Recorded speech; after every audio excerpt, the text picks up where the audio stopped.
Will, how do I sound? A little better, yeah, a little quicker. We'll get used to it.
Okay. Okay.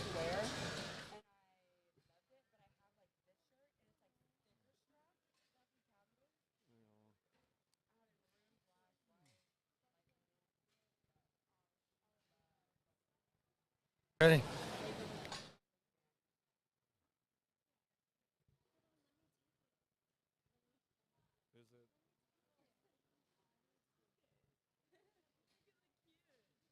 Back and Is it ready? Oh, it is ready. Oh, my glass.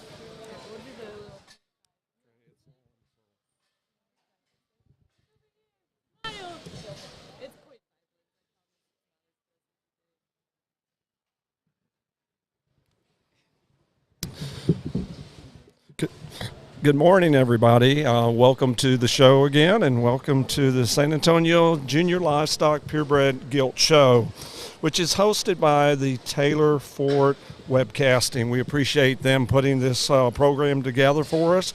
My name is Wayne Rohde. It is an honor and privilege to be with you at today's Gilt Show. Alongside me is my son, Landon Rohde. Good morning, everybody. Well, we're ready to start day 2 of our Gilt Show. We really thought the first day went really well. The judges worked exceptionally well together with an exceptional pattern. You could follow them. Just thought they did put a nice set of gilts together in each and every one of the breeds. Those that weren't in the viewing process yesterday, they showed the Durocs, the Landrace, the Hampshires, and the Berks. And this morning we're fixing to start with the spots, and then we'll follow that by the Chester Whites, the Polands, and the Yorks. So our first class this morning, and they have just recently called them, it'll be class 34. There's 36 spots in this first class, and they range from August the 11th through September the 10th. So, again, there's 36 in this class. So they're going through their sort presently at this particular time.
Those that are new to our program, they're doing the first sort there. Our judge that's doing the lead, the first sort is Doug Albright. He's from Coldwater, Michigan. He is a swine specialist for Hubbard Feeds, and he's a graduate of Black Hawk East and also a graduate of Kansas State University. Our second judge, giving them a second look, his name is Will Hilty, and he's from Mount Pleasant, Pennsylvania.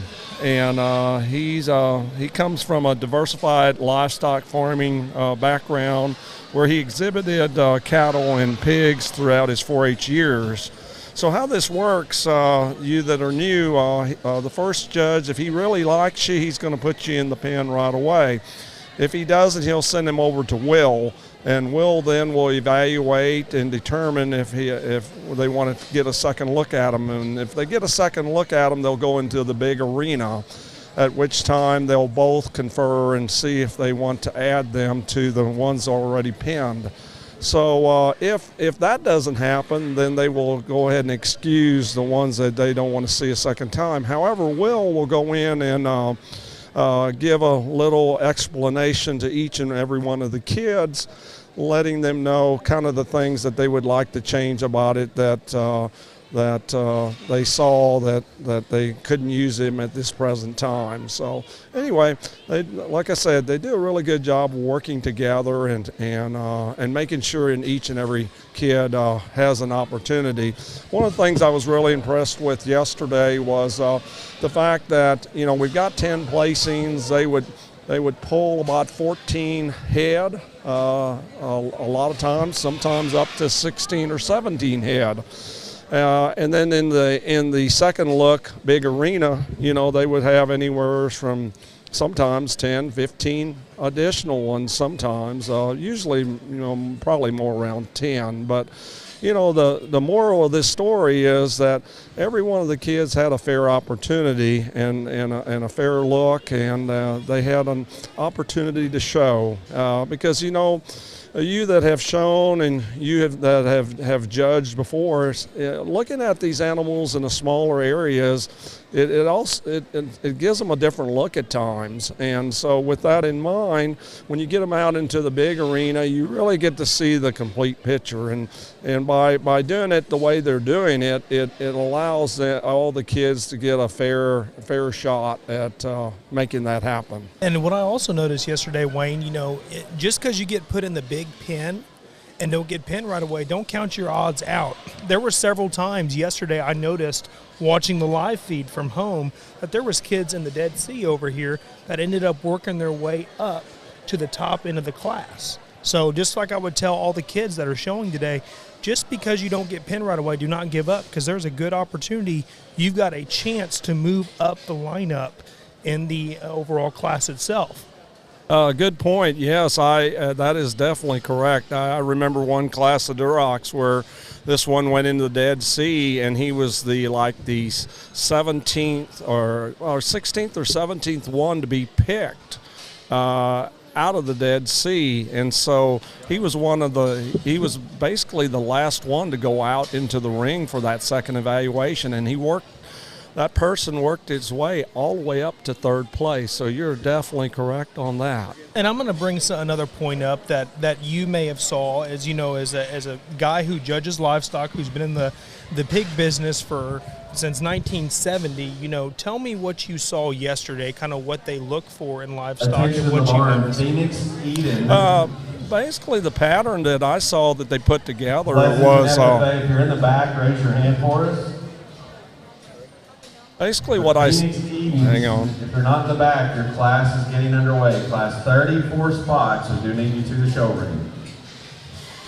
So the pattern that I saw out from ringside up here at the top level is they want these gilts to have a really pretty, eye-appealing side profile look to them. They really take them on the side profile look, but then in combination as breeding gilts you want them to be free and loose in their movement, have have some really good depth of body and get out there and stride with ease. And that's where the side profile looks, they would really look at that really hard in the bases. But they looked at all angles, but they wanted a productive, well-balanced gilt that had good squareness from front to rear, but was inside their structure. And so it was pretty easy to follow them in that, and they seem to carry that pattern through all the breeds yesterday. Well, and I'm going to ask you another question. This goes toward, somebody who's young in this industry, learning how to manage their livestock projects in the pig industry. What have you noticed? What is the difference between, like, trying to get a market animal ready versus, like, today we're doing the purebred gilt show?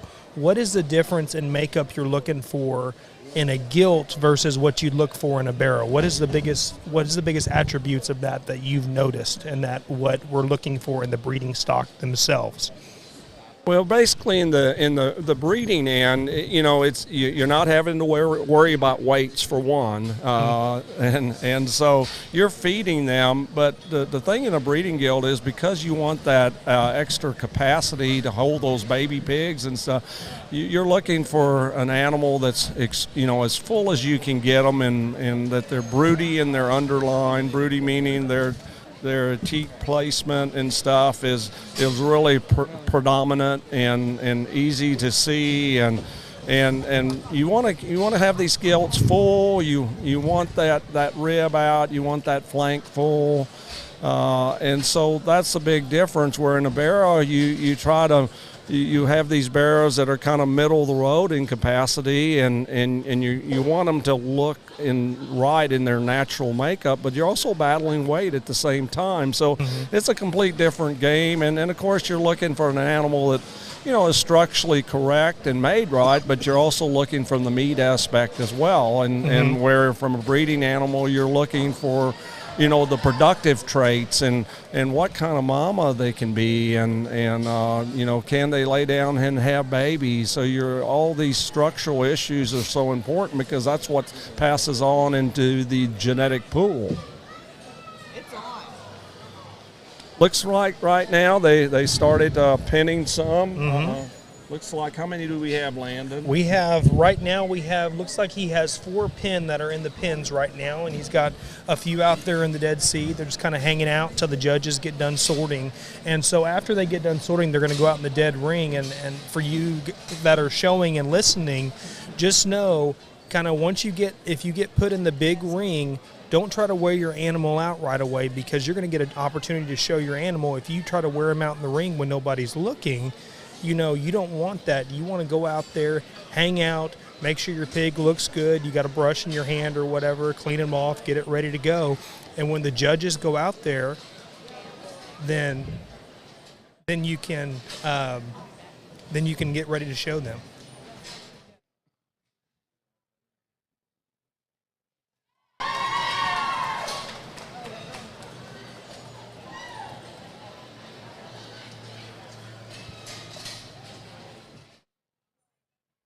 Kind of giving you a little history about the spot breed in relation to the scholarship area. If you listen to some of our broadcasting yesterday, we had 5 breeds that actually started the scholarship program off in 1996. That being the Duroc, Mercs, Hamps, Chesters, and Yorks. The spots actually came at a later date. They came in 1999 is when the first spot was allowed to show at the San Antonio Stock Show in the breeding program. And the scholarship on it was also $6,000 at that time. The winner of that first scholarship was Courtney Ebel. That's Todd Ebel's daughter. And so that was kind of interesting to me, looking back and getting a little history about these scholarship winners and when they all started. Some of the people that I knew and had forgotten that they had actually won that first scholarship given here at the San Antonio Stock Show. Of course, now the scholarships have increased, and they have for quite some time. The the breed champion now gets $10,000 in the scholarship. That's been going for quite some time. What's interesting to me that I've learned is they do have a cap on the scholarship in that they can reach a maximum of $20,000. So they could actually win more than one scholarship, but when they top out at $20,000, they're done. And also, they do not have to actually. They can participate in other events and gain that money that way as well. So it's. Take my hats off to the San Antonio Stock Show of really concentrating on building their scholarship program and trying to award more kids, and that way providing every opportunity for these kids to go on and further their education. Wayne, it looks like we have about 10 pigs pinned so far that Doug has pinned back, and he also has kind of added some more to the Dead Sea over here. And like you said earlier, for those who are just tuning in, about how many has he pinned per class from the sorting side of things? Just give us a kind of a guesstimate of what you think. So like in the Durocs yesterday, they were such big classes. Most of those classes, there were 13 classes in the red ones yesterday, and they averaged almost 40 head per class. Wow. In those situations, he was probably pinning about 14 to 17, depending on the strength of the class.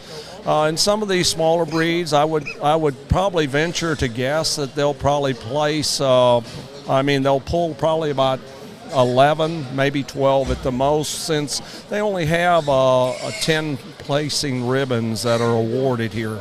Okay. Did you get to go to bed last night? I was 2 hours short of 48 hours ago.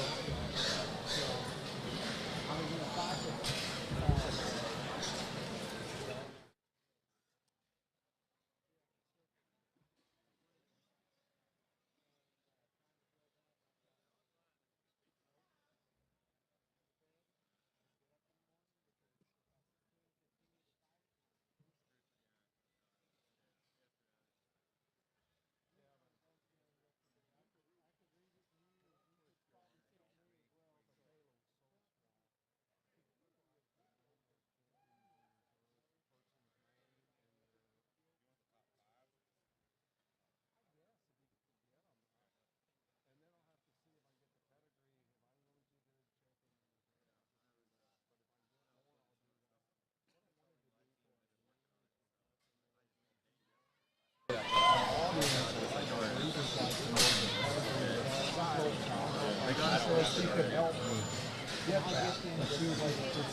But she needs the names and she was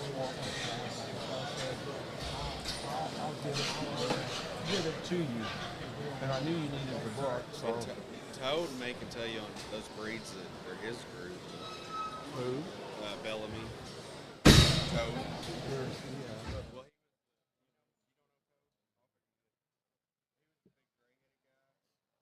He works for NSR. Okay, are we feeling good here? So he's not here at the moment. He said he would be here at the moment. Looks like they have gone ahead and finished sorting the class now. The judges are coming in the big ring now to see if there's any ones they want to pull back to put in the holding pens over here.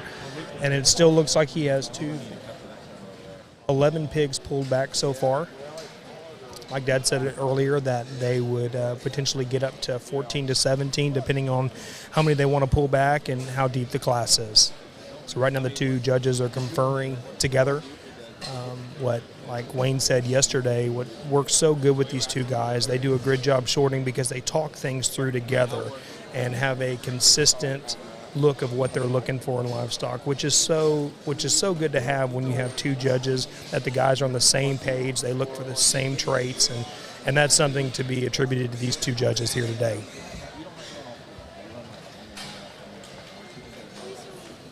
So I'll try to get y'all a monitor, but if you even pull it up on your phone, you'll be able to see exactly what they'll want to do there. So, Just to see what they're doing back here. Well, to see what bit.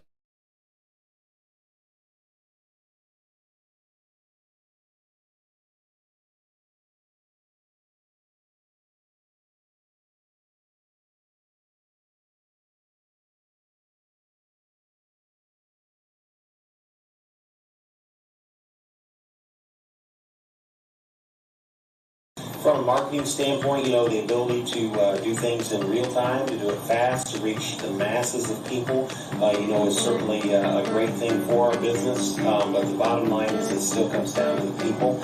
You're still working for people on the other end.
Pop up. Okay, guys, what coming back on what they're doing is they're going to go ahead and evaluate these hogs that they had pinned, and they're pulling about 4 to 5 back historically, and then once they do that, they'll place all the way up to 10th place from 5th place up. And then once they do that, they'll pull out their top end that they've already kind of pulled aside and place from 4th or 5th or however many they pin back down all the way till they have a class champion.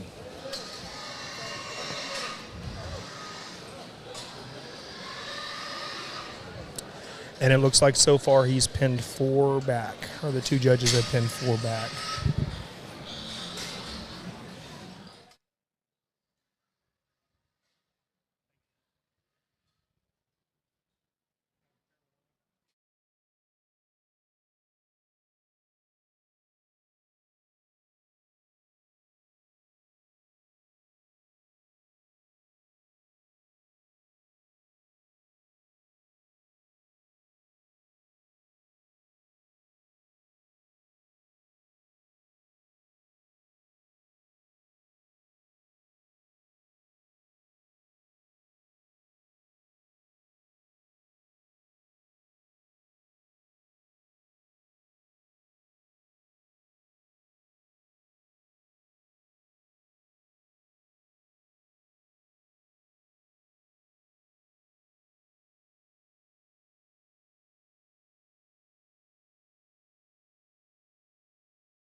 It looks like he's placed 6th through 10th so far in the class. They're excusing the individuals that did not make the top 10. Very deep-looking first set of class that I've noticed so far. Now he's pulling out the top 5 pigs that he pinned and going to be placing from 5th place down to 1st place. Very uniform set of spot gilts this morning to start off this day today at the San Antonio Purebred Gilt Show. Can't wait to see what's ahead of us. But these top 5 here that he's pulled back look very, very uniformed as a whole, and they're going to place from 5th down to 1st place. Barn, class 35 spots, second call. Class 35 spots, It's this Kegel, is your second isn't it? call. That's a K, isn't it? Kegel.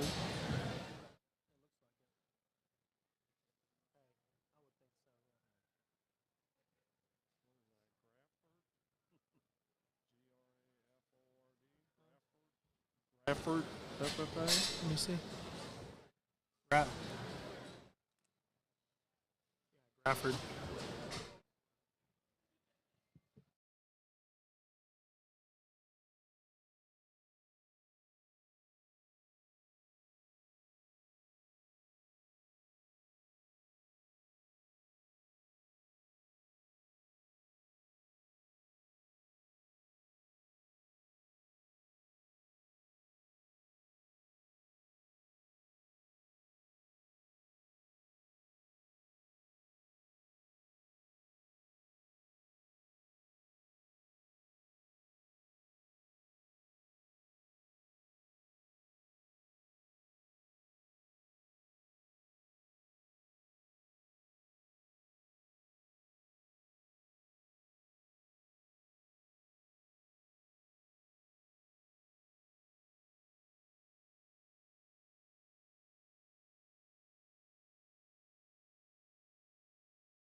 Certainly a pleasure to be back here in warm San Antonio because it's considerably warmer here than it is in Michigan.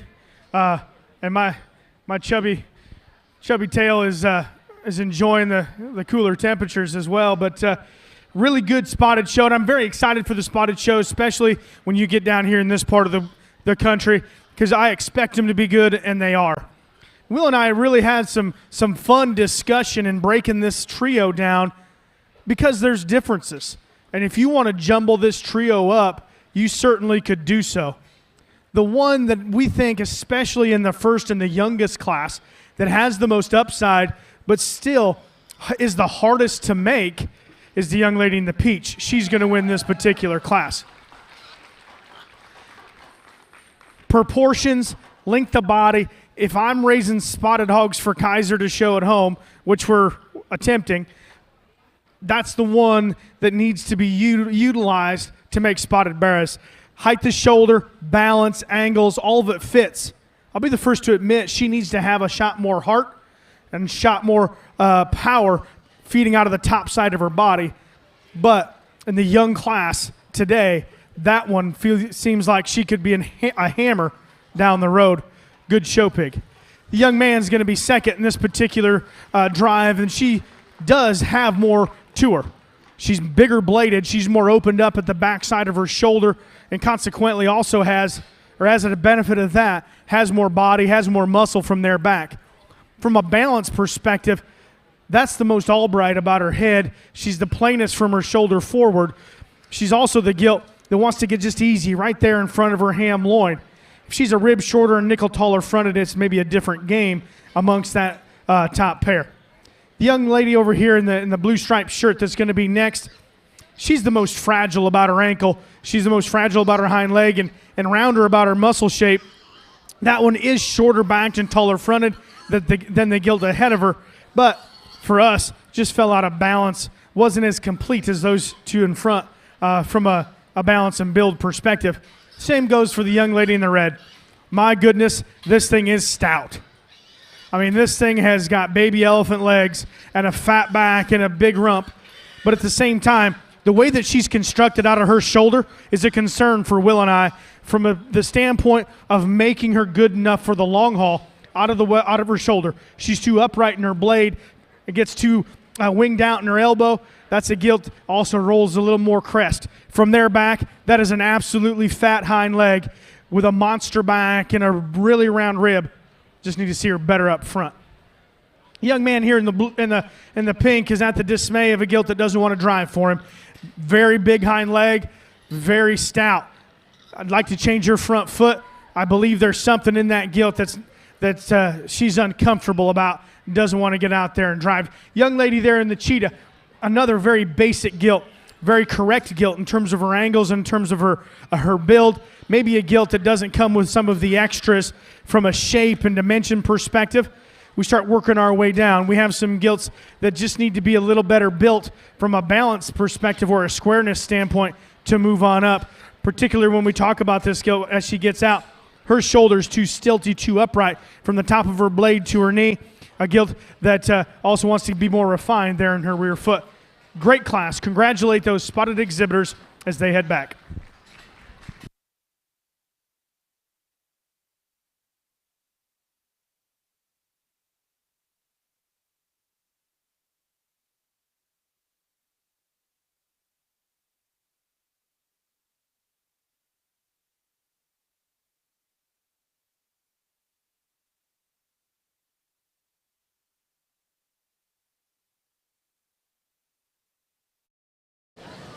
So we just finished up class 34 of the spot breed.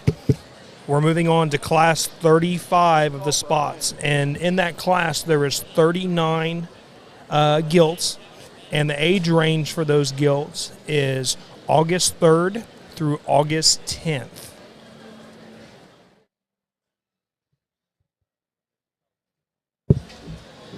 Thank you. I'm just going to go like this. I'm kidding. Hey, what's your name, by the way? Taylor, Wayne, and Rudy. All right. Congratulations to Class 34 winners. Real quickly, in class 35, we had not checked in last I checked. Braden Carson from Johnson County 4-H, or Luke Stevens from De Leon FFA. You are needed to show ring again. Class 35 is getting underway at the back of the show ring. if the first judge.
For those of you who are just now tuning in, we are on class 35 of the spot gilts, and there's 39 of that class. Age range is from August 3rd through August 10th. And Doug Albright is the lead judge for the spots, with Will Hilty as his secondary judge in the spot class. So what I've noticed so far, for those of you who are watching the live feed, as soon as they come out, they go to Doug first. If Doug points straight ahead, that pig is pinned. If he sends him over the secondary judge, there's two ways it can go. Will can either send them to what we call the Dead Sea, where they go out there and they judge again after all the pigs are sorted, or they go back to their pen. From what I've noticed, if they go to Will, if they don't get pinned right away by Doug, they go to Will. And if Will sends them straight ahead, that usually means he's sending them to the Dead Sea, so they'll still have an opportunity to show. If he sends them to the left, I guess you guys is right on the video, that means they go back to their pens, from what I've noticed so far. Things could definitely be different looking at it backwards, but from what I've noticed, just so y'all can kind of get an idea, like, okay, what's going on, this is what I've noticed from this side of the podium over here.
The satisfaction is in the results.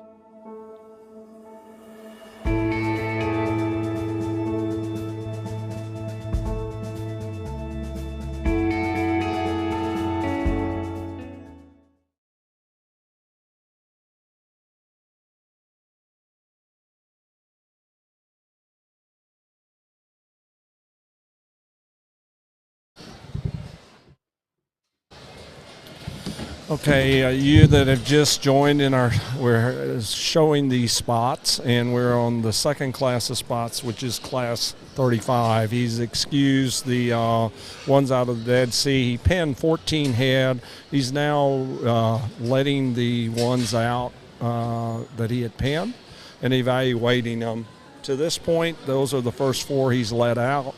He has not penned any back at this time yet.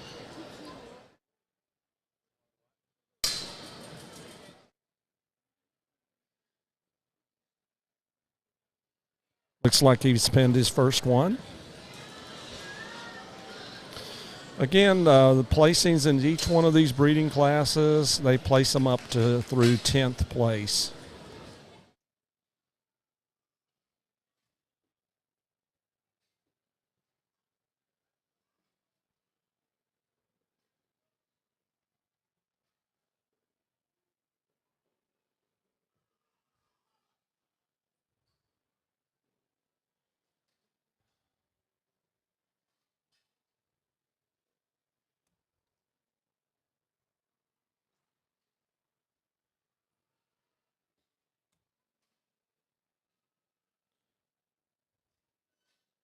As you're watching these judges, the one on your the one in the tie with the jacket on, that is Doug Albright. The taller one in the blue jacket is Will Hildy. As you see, they work really well together. They work with ease, and they see hogs the same way. And I mentioned in yesterday's program that the key to a 2-judge system is having a partner that you see hogs exactly the same way, and that you're able to work together and compromise on closeness when they're borderlines, and be able to do it with ease and still with speed. And it doesn't matter if you agree with the type of pig they like. It's just that they're consistent in what they do. With that, bear in mind that with somebody being consistent, that's what you want to see, because the next time you go show to them, you know what type of pigs they like and what type of pigs to bring to them. And that's all you can ask out of your judges, that they provide a fair evaluation and a consistent one.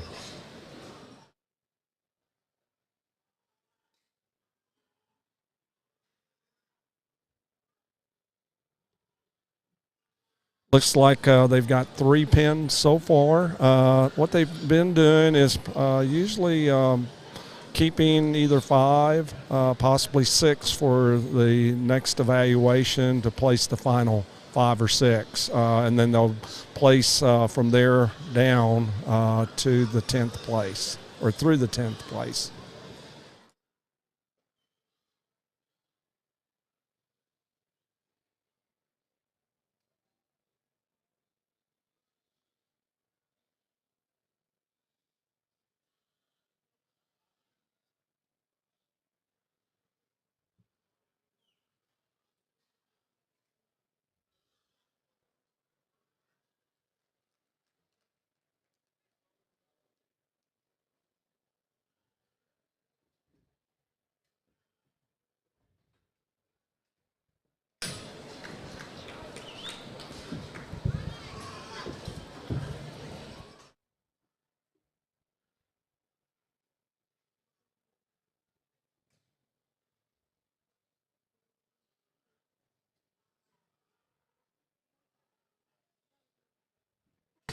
All right, class 36 spots, second call.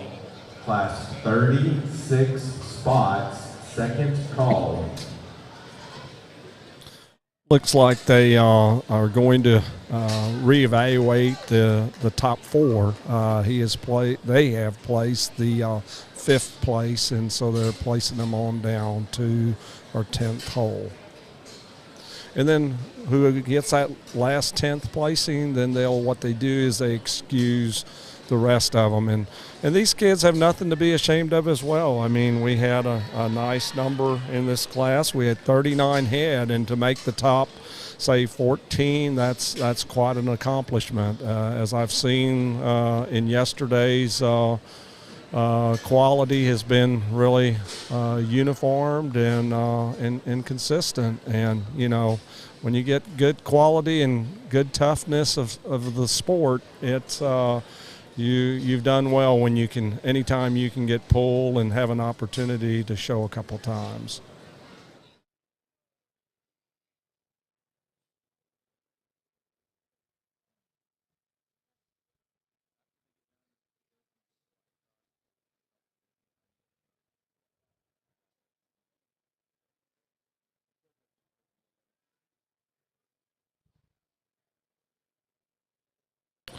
They're working on their final four now. The second one coming out. They really studied that first one out for a while there, and now they're evaluating our second one as well.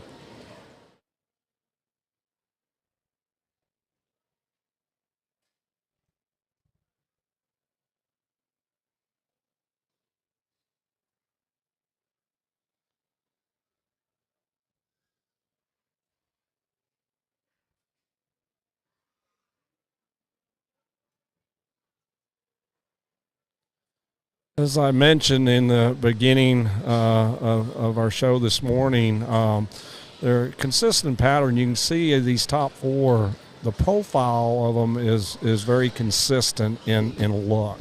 Just tall at the point of the shoulders. They get out there with ease of taking a nice stride off of all fours. And they've just got that extra eye appeal. They're really clean fronted and really extended through their front ends.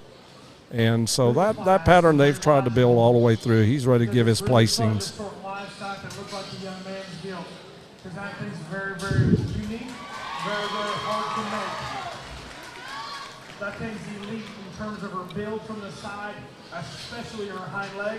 That is an impressive hind leg that's big and hairy and stout.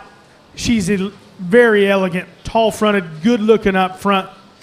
You know, change her just a shade there in her shoulder, and man, that thing becomes an absolute baller. Very, very good animal. Young lady there in the red or pink that comes next has got another one that matches our class winner from a power and mass perspective. Doesn't balance the same. She could use a shot more rear flank, needs to be a nickel longer hipped. She does have an advantage up through her shoulder, but at the same token, man, that's a very good animal as well to be in second. Yeah, the young lady in the blue's got a kind of a fault-free gilt when you view her from the side. Very symmetrical in terms of her balance, very uniform in terms of her body depth, coming right at you. That leads to the story because she's just a little too concave in her knee, flatter in her blade, and also becomes just plainer in terms of her body shape. This gilt that comes next does have a shot more body shape than the gilt that's right ahead of her. A gilt that does have more spread to the top side of her body, but it comes with some concern as this gilt just gets shorter out of her hip and straighter, more vertical in the set to her hock.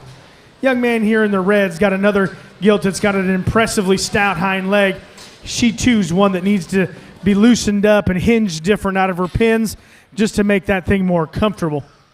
The young lady with the green cactus shirt comes out next, and that thing's tall-fronted and good-looking in terms of her blade set. Just needs to be better built there out of her hind leg. We start working our way down this particular drive. Hogs that just need to be built better to move up within this particular class. Congratulate those kiddos as they head back. Thank you.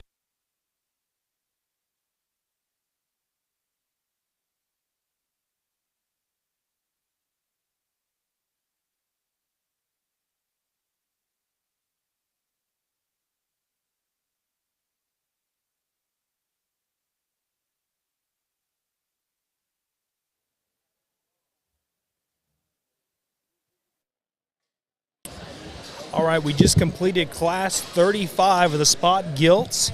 Now we're moving on to class 36 of the spot gilts.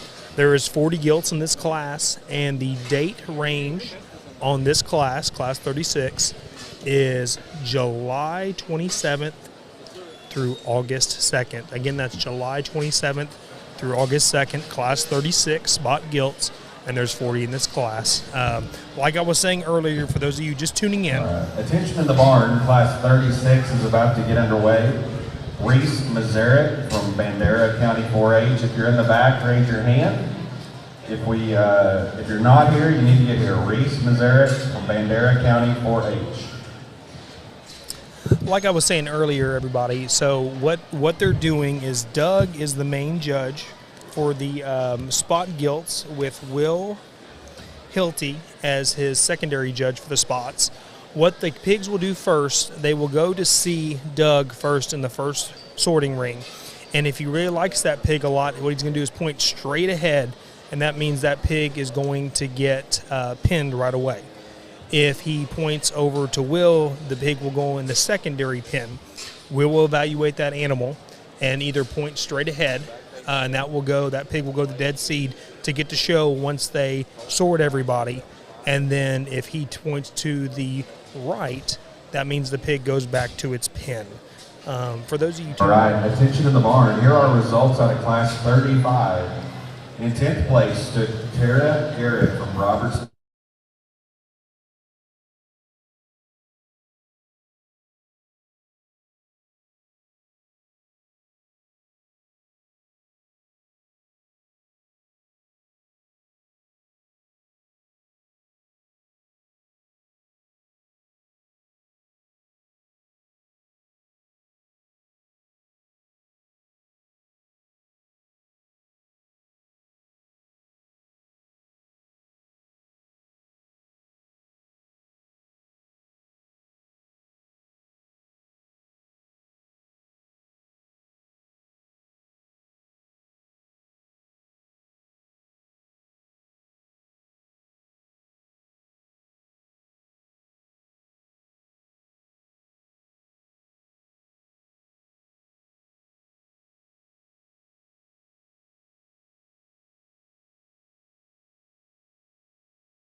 All right, looks like we're about 3/4 of the way through sorting Class 36 of the 40 head of spot gilts that are in the ring right now. Currently, he has about 8 pigs pulled right now, and there's about 10 or 12 in the dead seed right now. Like I said earlier, that judge, once they're both done sorting and evaluating, they will go into the dead sea and see if there's anything they like out of there and pull them back. And then they will sort through the pigs he's pulled, or they have pulled, and pull about 4 or 5 back for your top end, and they'll place from 5th or 6th place on, depending on how many he pulls, all the way to 10th place, and then go back and sort those top 5 individuals.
All right, the judges have completed the initial sort of Class 36 of the spot gilts, aging from range July 27th through August 2nd.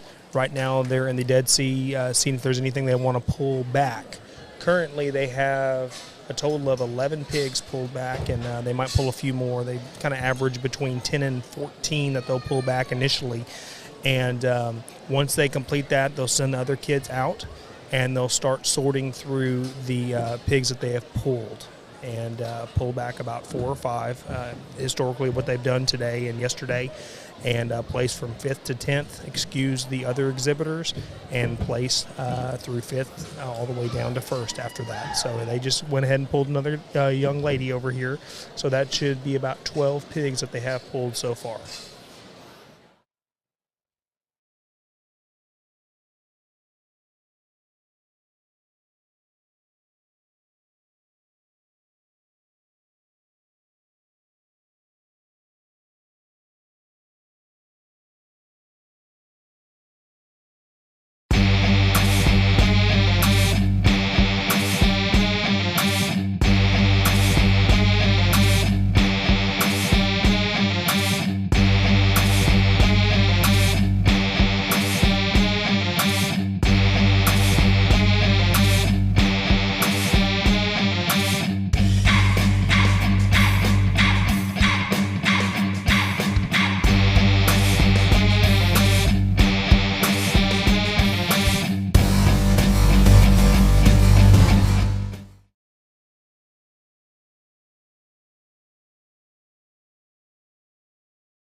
Right now he is pinned back about 3 pigs for his top end, and he's placed 4th, 5th, and 6th so far. Like I said, they're doing such a great job together evaluating these livestock. It's not just about one man, it's about a team, and that's kind of how we feel our industry is. It's a team effort, and these 2 judges are doing a wonderful job communicating, and they're so good about staying on the same page with what they're looking for in this spot breed, and along with all the other breeds they've judged prior to this point. They end up placing the top 10 placings. They started with 4th, going all the way to 10th, and he'll bring out the 3 that he has already pinned back for his top 3 and reevaluate those 3. If we had the validation number, And so he's looking at, I think he's placed 9th, so through 9th so far.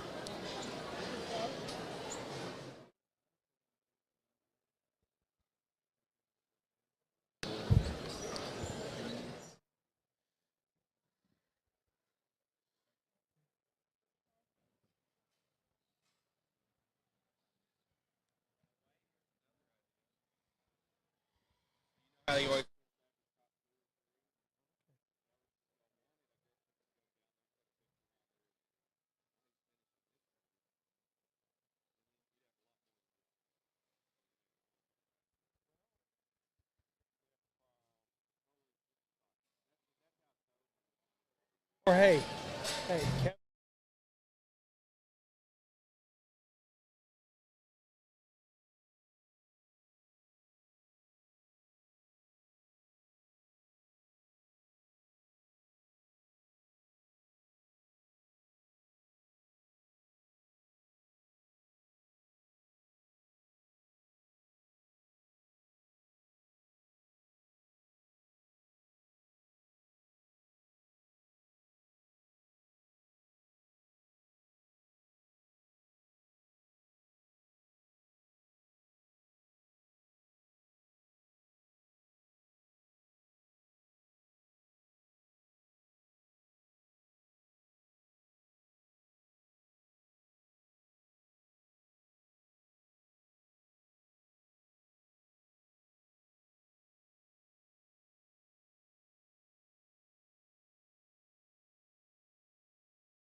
That there's parts and pieces that need to come together just to shop better. But Will and I are going to rest our laurels on the build and skeletal quality of the young lady in the green. She's going to go ahead and win this particular class. She's by some margin the more comfortable gilt within this particular trio. She's also the gilt that when you decide to keep her going is much fresher in terms of her condition as well. The young man there in the peach/orange shirt's going to come second. That one does open with more blade width, and as a bonus of that, opens with more shape and turn to the top side of her body. She's too stilty and upright off both ends of her body and gets shorter in her stem as a consequence. Young man there in the pink is one that needed to come back out and see how it came together. She's burly and stout, no question about that. She's a little more refined down low and starts to push there behind when you crawl in behind her. Young lady there in the purple that comes out next, one that you do really appreciate just her skeletal quality. That one, without a doubt, is proportional and good from the side. You just get on top of that one, and she's swallowed by the top 3 in terms of just width and dimension. We start the next gilt out, tons of power and body depth, just a lot of condition for this evaluator to get behind. She's a gilt that just is pushing too much cover and getting a little past prime for me. Start working our way down, hogs that just need to be better skeletoned for us to feel more comfortable with them. Congratulate those spotted exhibitors, please.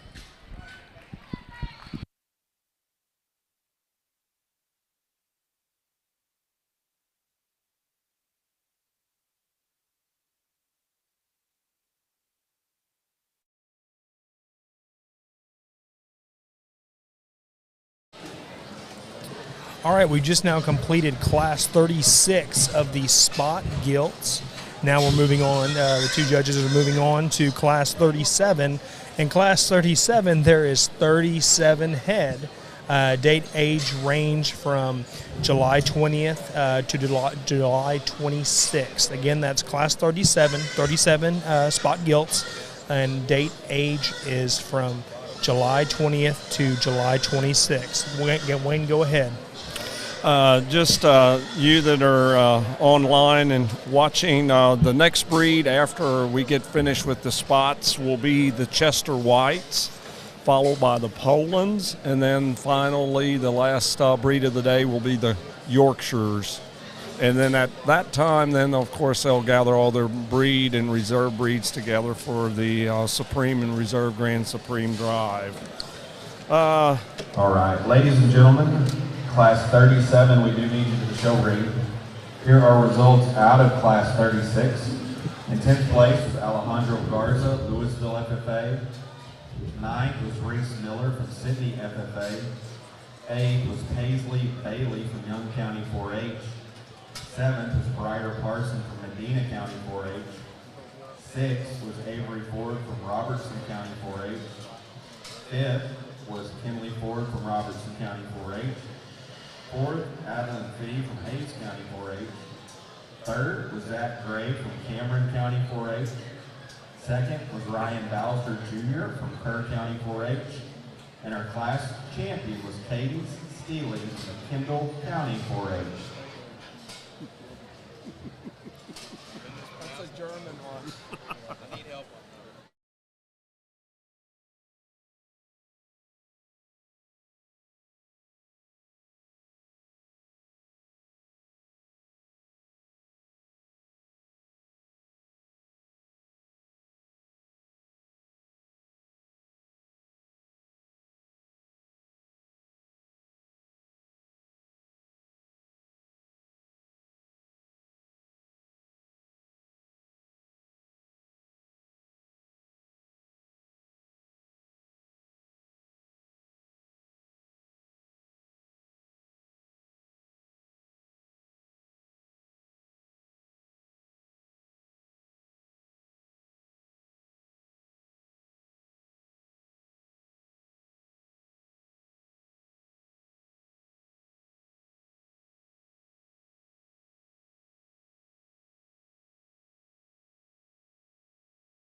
Welcome back. For all you who are just now tuning in, we're on Class 37 of the Spot Gilts, and there's 37 in this class.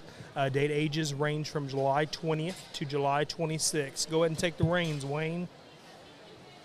Okay, what I wanted to tell you about a little bit is about the monies that these kids are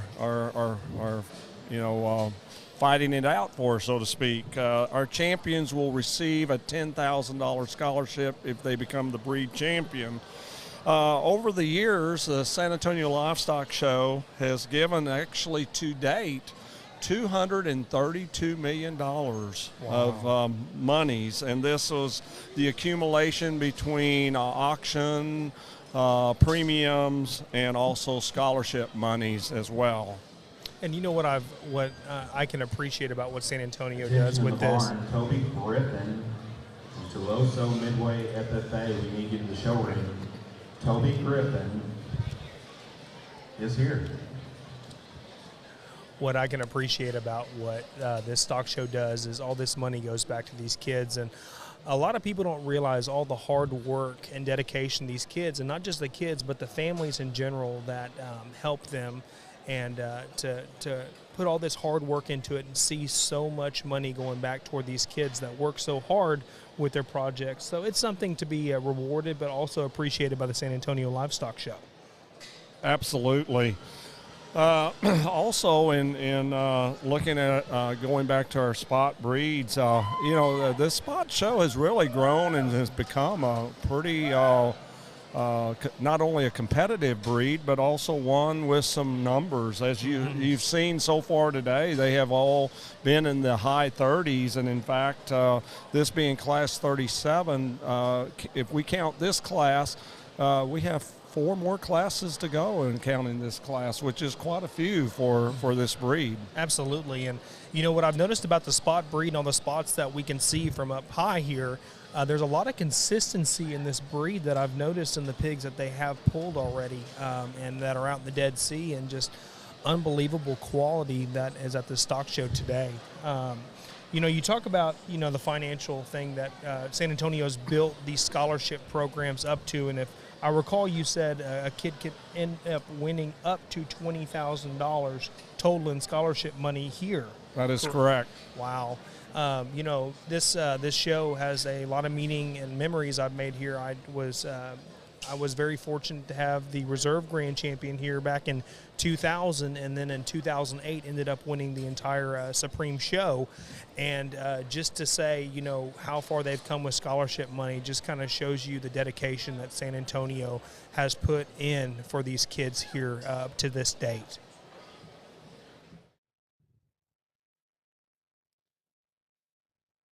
So far, looking into class 37, they have put 3 in the pen so far. We suspect, depending, they'll probably go up to possibly 14 again. So far, none in the Dead Sea. We're fixing to have one. We just got one put in there, yes, sir. And, you know, historically what I've noticed on what he's pinning back, he'll usually put about 10 to 14 pigs in the holding pens from the time he evaluates the first initial sift, and then goes into the Dead Sea and maybe pulls 3 or 4, a handful of them. And then he'll evaluate those that he's pull about, between 3 to 5, 6 maybe pigs back for the top end, and then place from that placing all the way to 10th place. Is that correct? Yeah, it's varied. When I look at yesterday and kind of looking at today, it's varied kind of from that, depending on class, from 4 to, he'll go sometimes up to 6 before he, to evaluate those, but somewhere between 4 and 6 normally.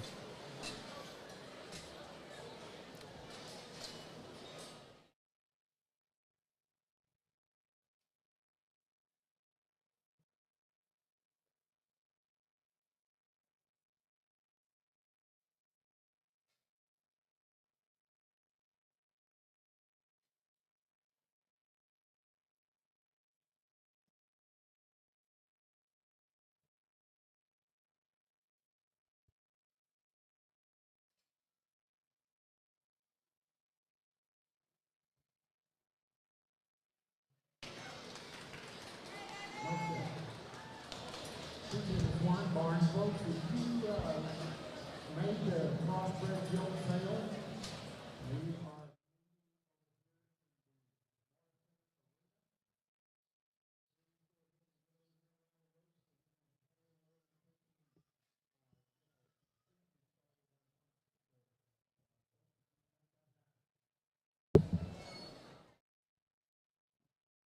Looks like currently the judges have, Doug has pinned about 6 of them so far, and he only has 1 in the Dead Sea right now. Yep, just 1. Interesting, but he's got 37 in this class, so there's hope I'm sure there's more to come. Absolutely, yeah. I've noticed we're about halfway through the first initial sift for class 37 itself, and like I said, the depth of quality that I've seen so far in the spots has just been tremendous from top to bottom. Looks like he pinned another young lady over here in the holding pen over here, and now there's now 2 in the Dead Sea. Absolutely.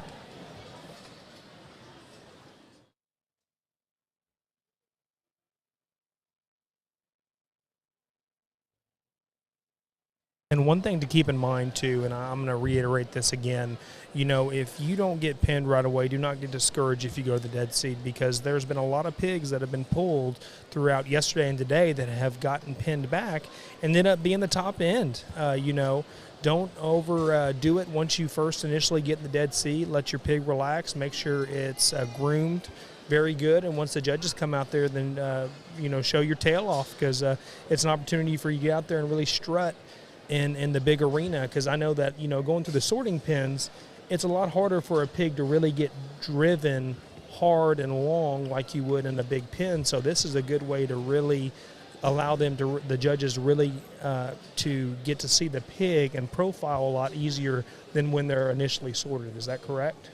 That is definitely, and that's why I take my hats off to both of these judges, because they're not. They're such that they're not. They know that seeing them in the smaller type pen, that there could be that change, and by them putting more into the Dead Sea, it allows each and every one of these kids to get more of a fairer shot, and that these judges aren't too proudful to say, I know I made the right decision in these smaller pens, but by putting more in this bigger arena, that gives them an opportunity to evaluate them much better.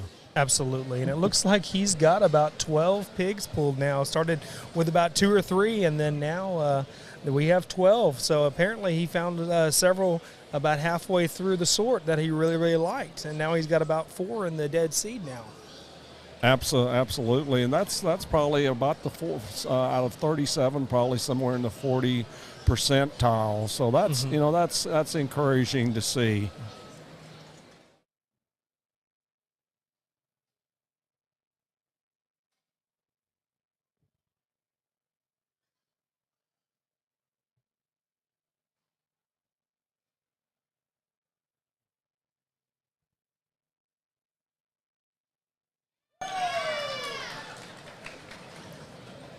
Judging by the applause, it sounds like somebody else just got pinned.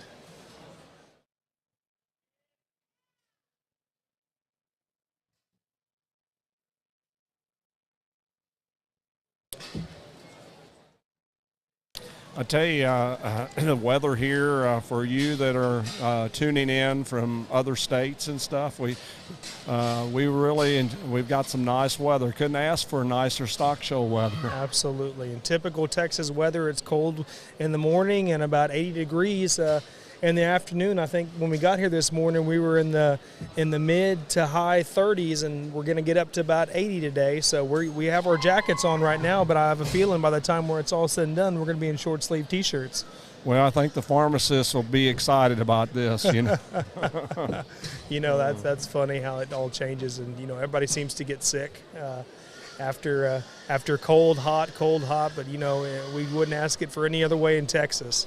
Of course, the vets will definitely be excited too. They can sell more vaccine if they have it on the shelf. These days, it's been definitely challenging to get supplies, not only in everything else in our apparel world and other areas as well. It's also been in the vaccine area as well. Absolutely. You made a good point, Wayne, about how just making sure, with the extreme temperature changes, you got to make sure you will look after your livestock, because one day your pig could be fine, the next day after a cold and hot spell could start coughing and develop a pneumonia type thing. So just everybody who's tuning in, listening, hey, just keep an eye on that, because it can change just like the weather here in Texas. And it's just like humans, when you deal with hot and cold weather, people tend to get a cold or sick.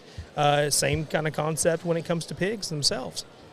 Yeah, when you get back and you see a cough or something of that sort, don't take it lightly. If you know how to vaccinate, or you have a good vaccinate program, and you've got the QC type program with your quality counts, then you're up to speed on how to handle this. But if not, too, make sure you have a good vet that you're working with, and make sure you don't take this lightly, and make sure you keep these things vaccinated and healthy on these breeding gilts. And be aware of your withdrawal dates as well. And looks like the judge is excusing the kids that were in the Dead Seed, and we're going to move on to sorting the pigs that he has pulled. Ladies and gentlemen, let's put your hands together as the from a marketing standpoint, you know, the ability to do things in real time, to do it fast, to reach the masses of people, you know, is certainly a great thing for our business. But the bottom line is it still comes down to the people. You're still working for people on the other end.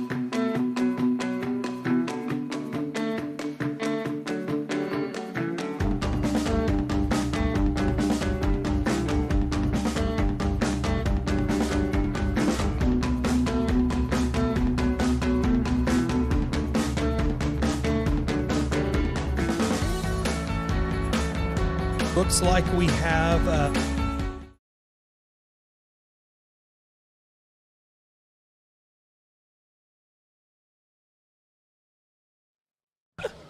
looks like the judges have pulled back 16 pigs on Class 37 here, and they're going to evaluate these 16 individuals. And usually, what they've done is pulled about, you know, anywhere between 3 to 5 or 6 pigs back that they'll place in the top end, and after that, they'll take whatever, you know, minus whatever they pin back and go from that placing all the way to 10th place. And if there's like for instance, he's pulled 16 pigs, he'll place up to 10th place and then excuse those rest of the individuals out there, then move into his top end that he pulled back initially.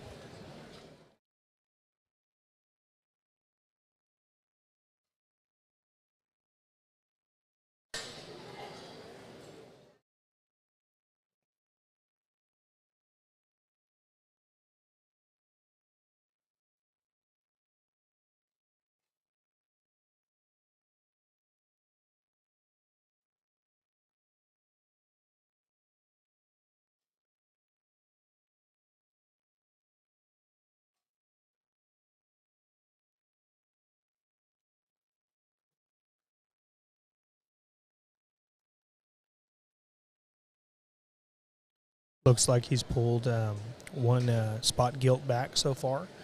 There is 8 pigs out there in the ring, and he still has about 6 or 7 more to sort Attention to through. the barn. This will be a first call for Class 38. This will be a first call, Class 38 spot gilts.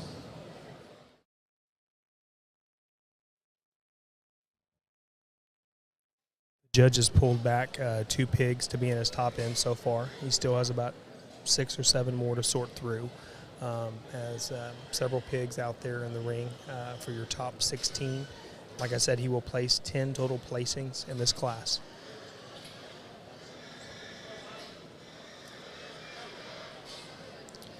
And what's really interesting about these two guys, it's amazing how these guys came together yesterday for the very first time, and I've noticed just by their body language, they do little nods with each other, or, you know, whatever, and they can read body language between each other, and it's amazing how these two guys together have learned to build a very, very good chemistry, not just with the words, but with body language on animals that they're sorting through, and that just goes to show you how uniform they are as a team set of judges out there.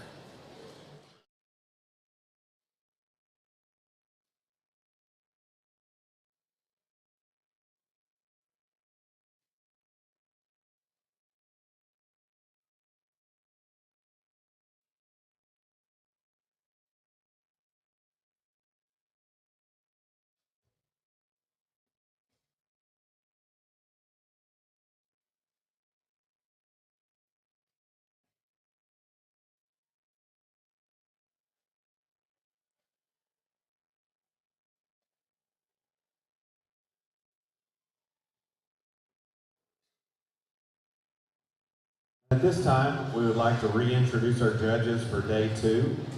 Our lead judge this year is Mr. Doug Albright.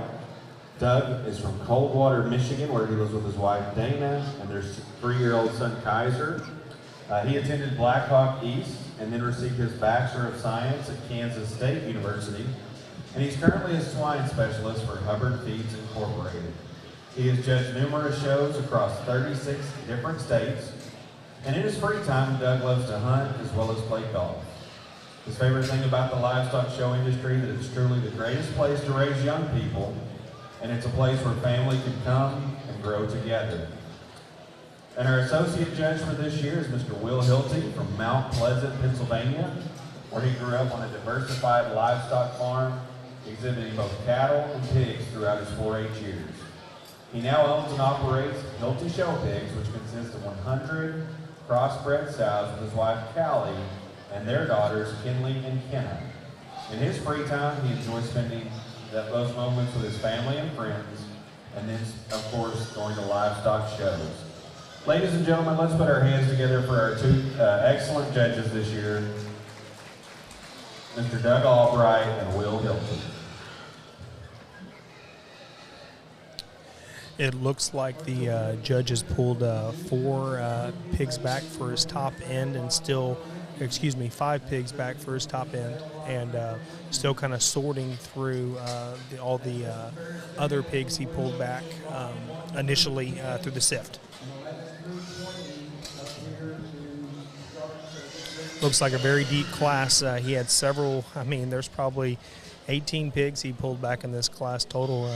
There were several of them we couldn't see underneath the high rise here, but it's amazing to see the depth of quality in this class. It's definitely a deep class, so hands off to all these kids out here who work with their projects and got them all presentable and ready to go, because they definitely did a wonderful job with their projects.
All right, attention in the barn, class 38 spots, second call.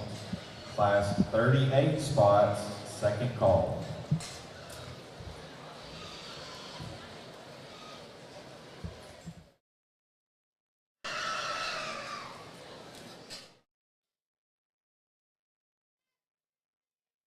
The judges are excusing the leftover individuals out here out of the ring. Hats off to them for showing their tails off. All out right, ladies here. and gentlemen, another deep, high-quality class. Let's give these young people another nice hand.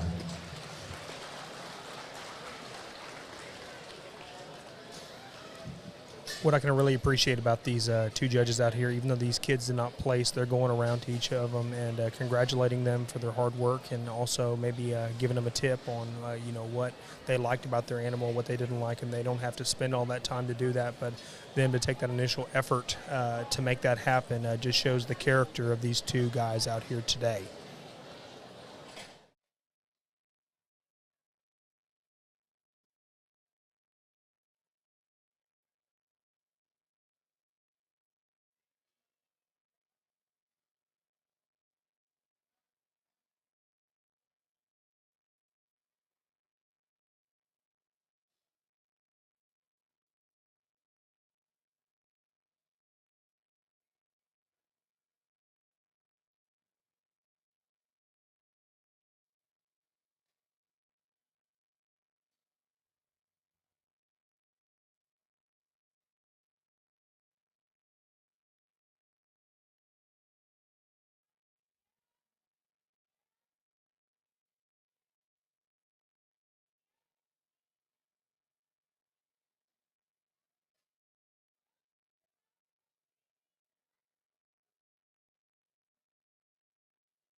We're currently judging Class 37 spot gilts.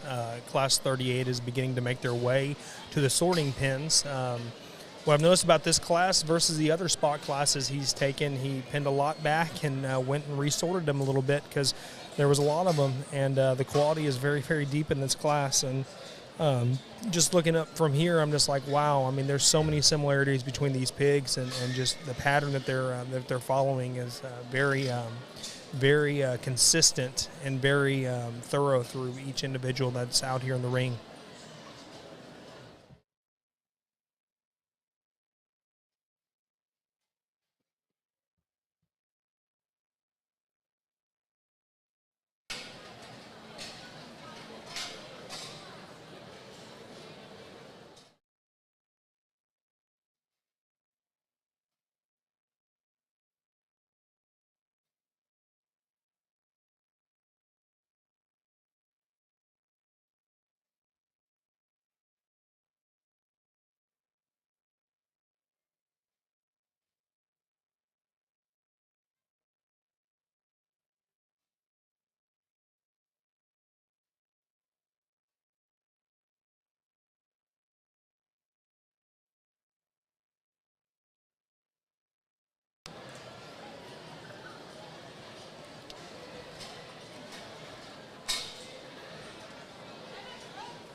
Looks like he's placed what looks like 6th place, and now they're going from 6 all the way down to 1st place right now. There's 5 pigs left in the big ring here.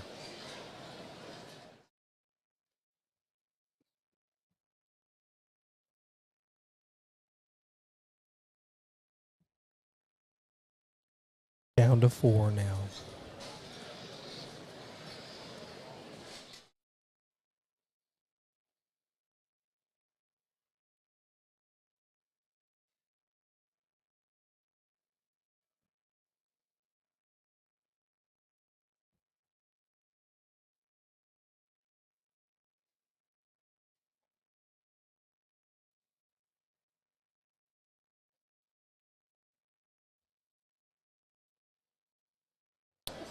Now we made it to our top 3 in the class, it looks like.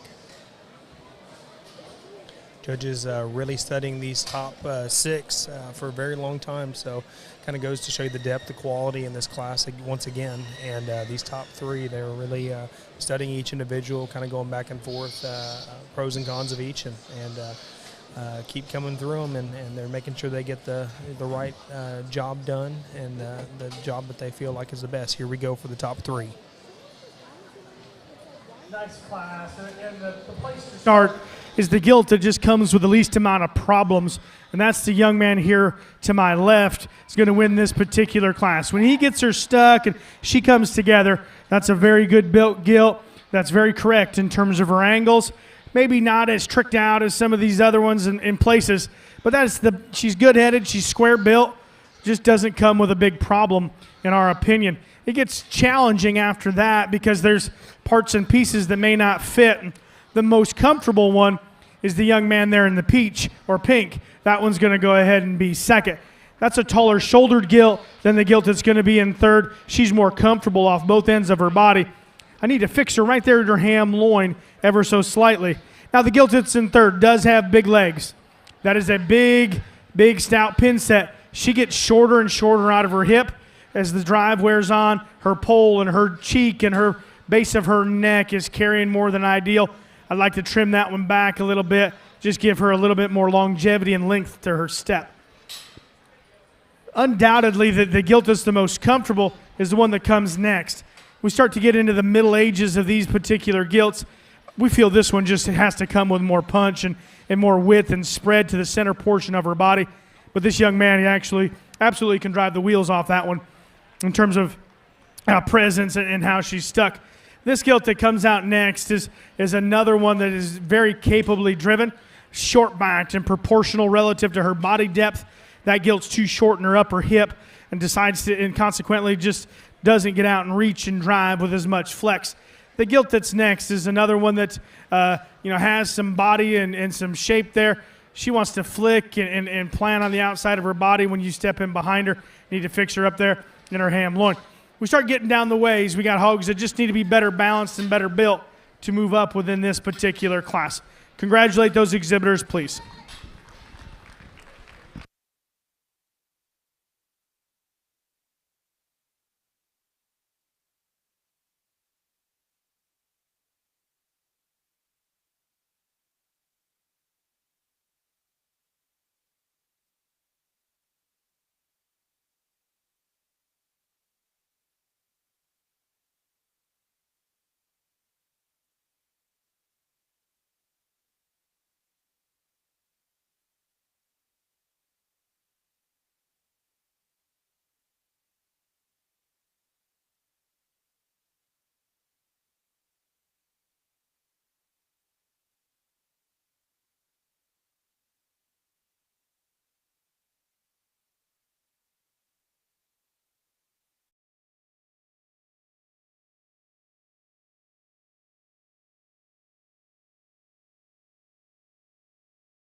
That concludes our judging for Class 37 of the Spot Gilts. We're now moving on to Class 38 of the Spot Gilts. There's 34 gilts in this class. Date age range for these gilts goes from July 11th into July 19th. Again, that's Class 38, 34 gilts, July 11th through July 19th. Wayne? Okay, with this class included, we only have 3 more classes left in the spots. All right, class 38 spots is happening now. Here are results out of class 37. Thank you.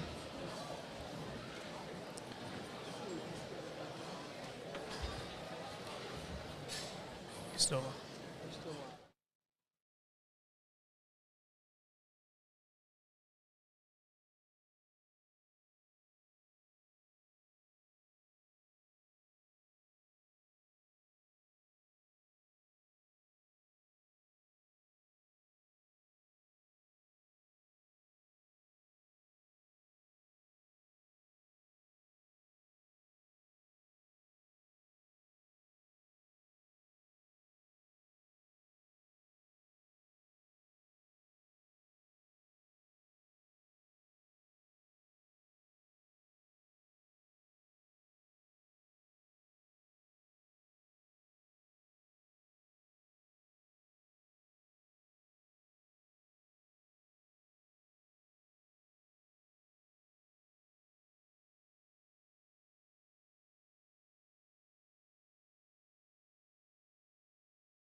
Those of you that just joined us, we're on class 38 of our Ladies spots. and gentlemen who are ringside, let's give these young people another well-deserved round of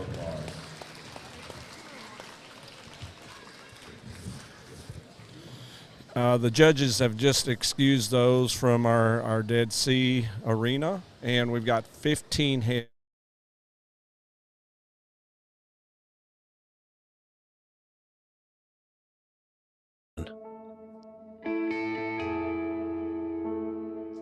It doesn't have to be popular.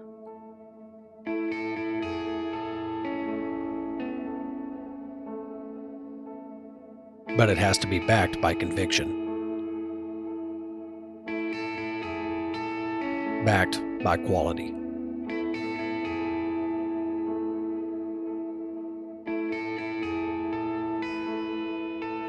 The satisfaction is in the results.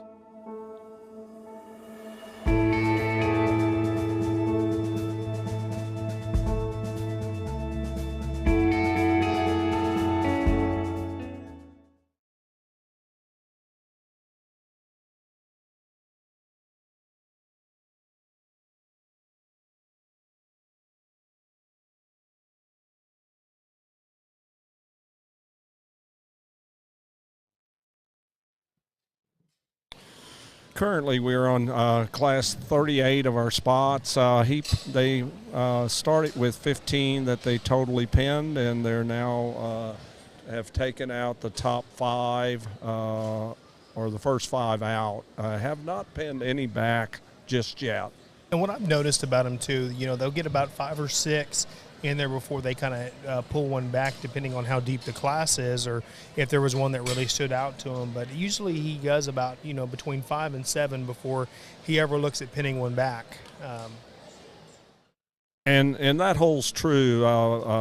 He has definitely done that today, and that's how they did it also yesterday.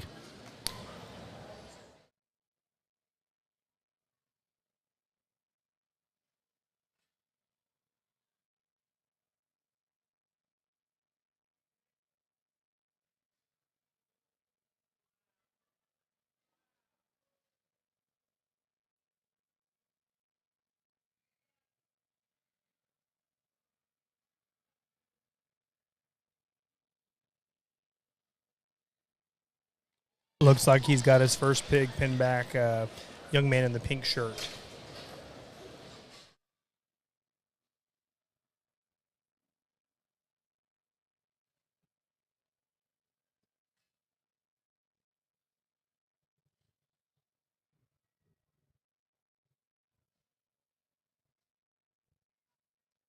Got 7 of them out there right now. I know he has about 6 more to go through, 7 more to go through? 7. Yes, 7 sir. more. Gotcha.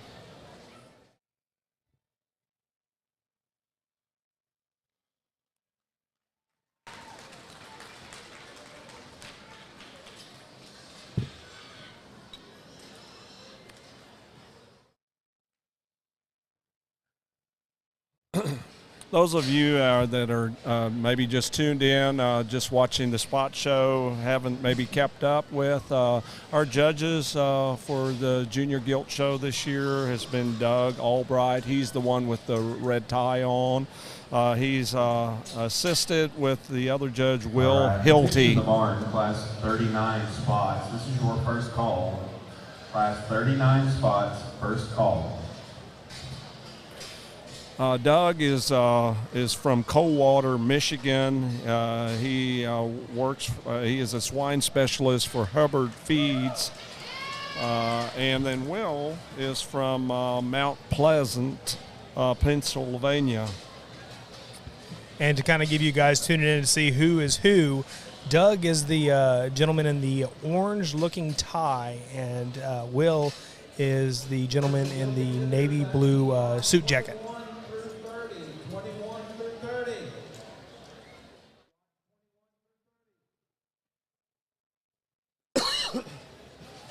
Excuse me. Looks like currently he's got 3 pinned back right now. Still has another 2 or 3 to evaluate to pull out of the holding pins. And then, like we talked about, he pins back about 4 to 6 pigs and then goes from just pinned back another pig, looks like to me. So we've got 4 so far. 4 so far pinned. And historically, it's been 4 to 6 deep that he'll pin back for your top end, and then he'll place from that placing up to 10th place and excuse everybody else after that. 5 total pigs pinned. Just pinned the young man in the pink shirt.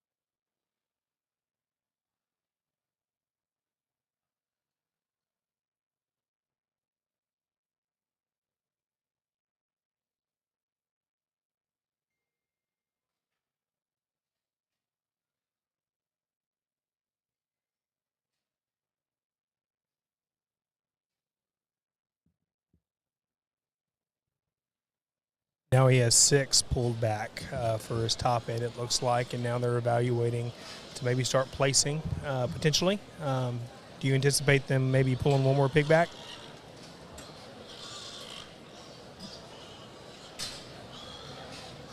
Probably to place, I would think. Okay, so they've started placing now, it looks like. Yep.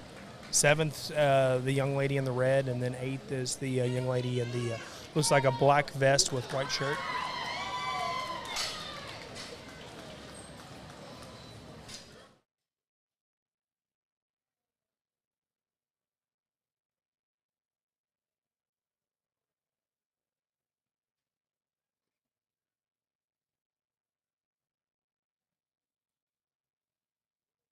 And even in deeper on in these classes, you know, some judges, you know, they'll place, you know, 6th to 10th real quickly, but these guys are really taking their time and making sure they get it done right. And like I said, that just goes to show the time that these guys put into each individual that's out here. And as of right now, they've placed their top, I guess, 7th through 10th. Ladies and gentlemen, once again, let's give these young people another nice hand as they head back to their pen. And each one going around to the different kids that did not place in the top 10 and just telling them what a good job they did showing and talking about their animals. And like I said, taking the time to talk to each individual. Class 39 spots. This is a second call. Class 39 spots, second call. So now the judges are going to pull back their top 6 that they pulled back to place 6th all the way up to first place, it looks like to me.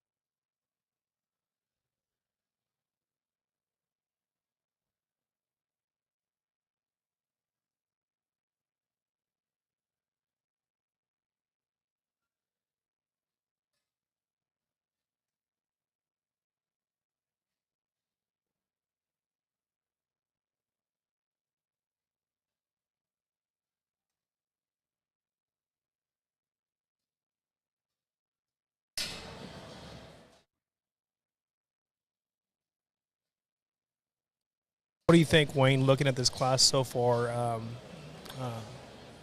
just trying to evaluate the livestock that's out there right now? Well, I think they're continuing to keep their pattern, as I had mentioned earlier. If you look at the ones that they have out here, they really look at the profile on these. And if you notice, a majority of the ones you see that they've pulled back are really extended through their front ends and got a good look from the side. I've noticed side profile is real big on these guys. Just placed the 6th place individual, a young lady in a blue shirt with a looks like a white bandana on.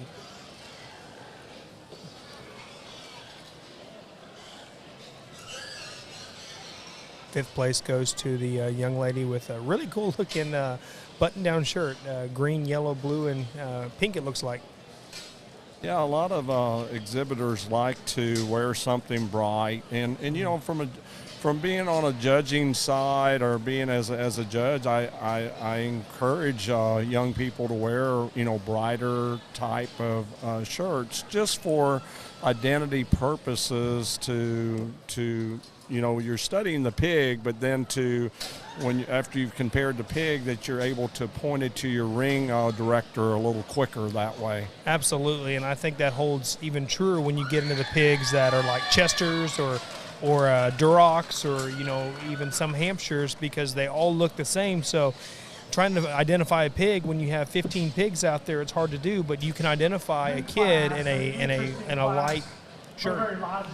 To start, and the young lady in the purple needs to win this class and does so by some margin from a proportionality, a symmetry perspective, a build standpoint. She does that and still packs a good punch through the center part of her body. Clean her up there down low just a skosh, but that's still a very good, high-quality gilt. Young lady, you got better. Every time you came back out, kudos to you, because you started getting that gilt collected. And for me, that's the one that's the most like our class winner from a proportional perspective. Length of body's right, height to shoulder's good. Doesn't come with as much feature down low, but that's a nice gilt. Young man in the pink, same goes for you relative to getting her stuck. When you came through the chute, probably didn't get her just right in terms of getting her head to kind of get her top line collected, but that's also because her spine's just a little tight. She's a little flatter there in her front foot. That keeps her out of the top pair because she has the power and the mass through the center part of her skeleton to fit. Young man, this gilt here is really interesting to me, and Will the same, because she's got big hairy legs. She's really, really shapely backed. We just can't get the look at her that we want. And regardless of that, she's also the most concave in the lower portion of her body cavity. The gilt that comes out next, just a little lower set, but burly and stout. Need to see that one taller fronted for us to balance. Same goes for the gilt that comes next, a little extra long bodied comparatively to the gilt in front of her. Doesn't open with as much stuff and much punch up high, but a good gilt. We start working our way down. We got some balance and build concerns that keep these gilts out of the top 5. Congratulations to those exhibitors as they head back to their pens.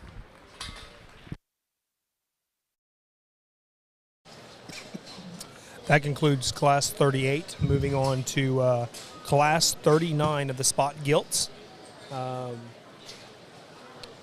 There's 33 in that class for Class 39, age range from July 8th to July 10th. And we just concluded Class 38 for those who are just tuning in. Moving on to Class 39 of the spot gilts. After Class 39, we move on to Class 40, and then we go to judge our champion and reserve champion spot gilt and move on to 3rd, 4th, and 5th overall at the spot gilts.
All right, for those of you who are just now tuning in, welcome to the San Antonio Junior Purebred Gilts Show 2022. Hard to believe.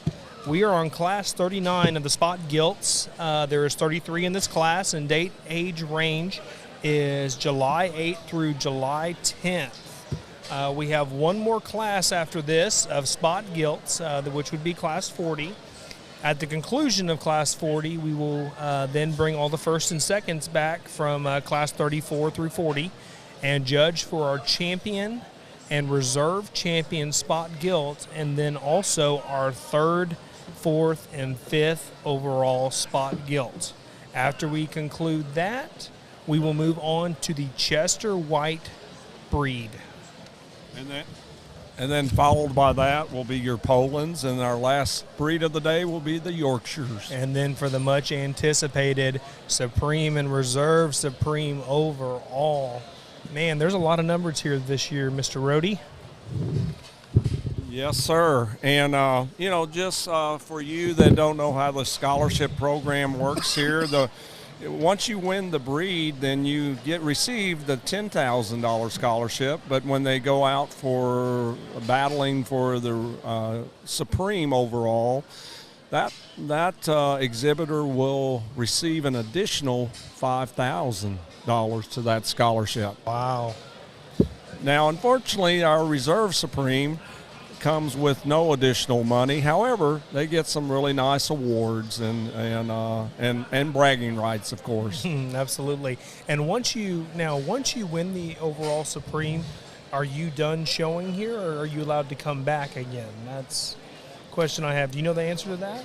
Well, based on what I understand on the dollars, then they have maxed out in the swine. However, when we talk about this $20,000 top out, that would mean they would have $5,000 additional to try to gain into their scholarship in another area. Okay, looks like they have done sort of the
Looks like he has 16 that he pinned back for the initial sort, and he has pulled, what is it, 2 down there that are going to be in your top end so far.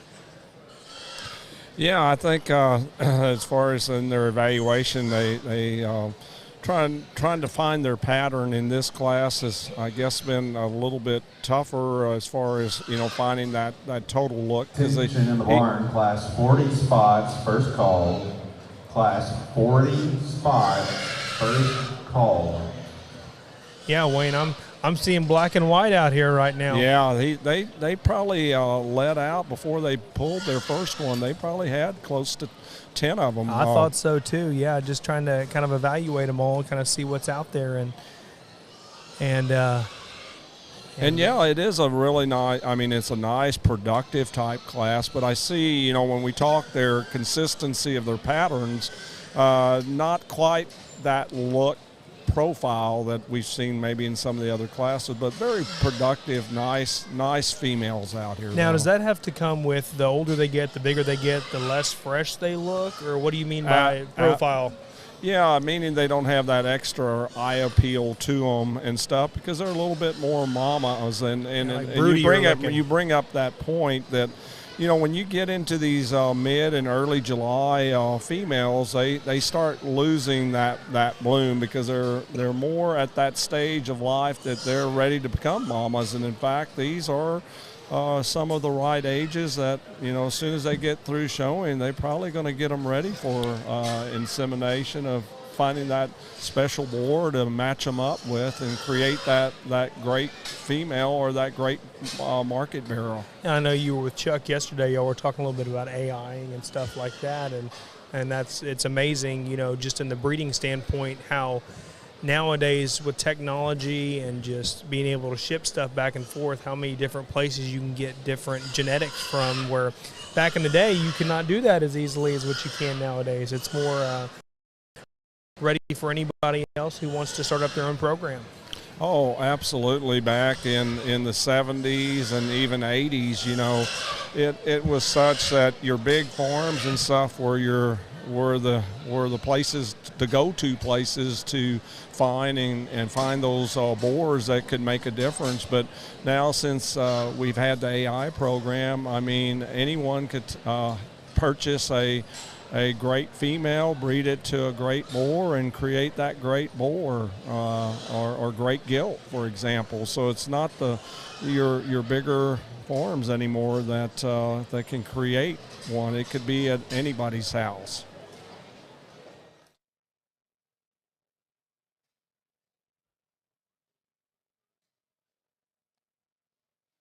All right, ladies and gentlemen, we're going to dismiss these exhibitors who remain. Put your hands together once again. Yeah. And don't worry, for those of you who are listening, we're talking about AI, and we're keeping this as PG as possible. We promise. It's all about learning new things and educational for the kids, and for those of you listening who are wanting to maybe start your own swine program. Looks like he's pinned he's five back, so he's going to be pulling these 5 that he pulled back to place from 5th all the way down to 1st place here. Looks like he's placed 6th through 10th already, and now we're doing the top 5 of class 39.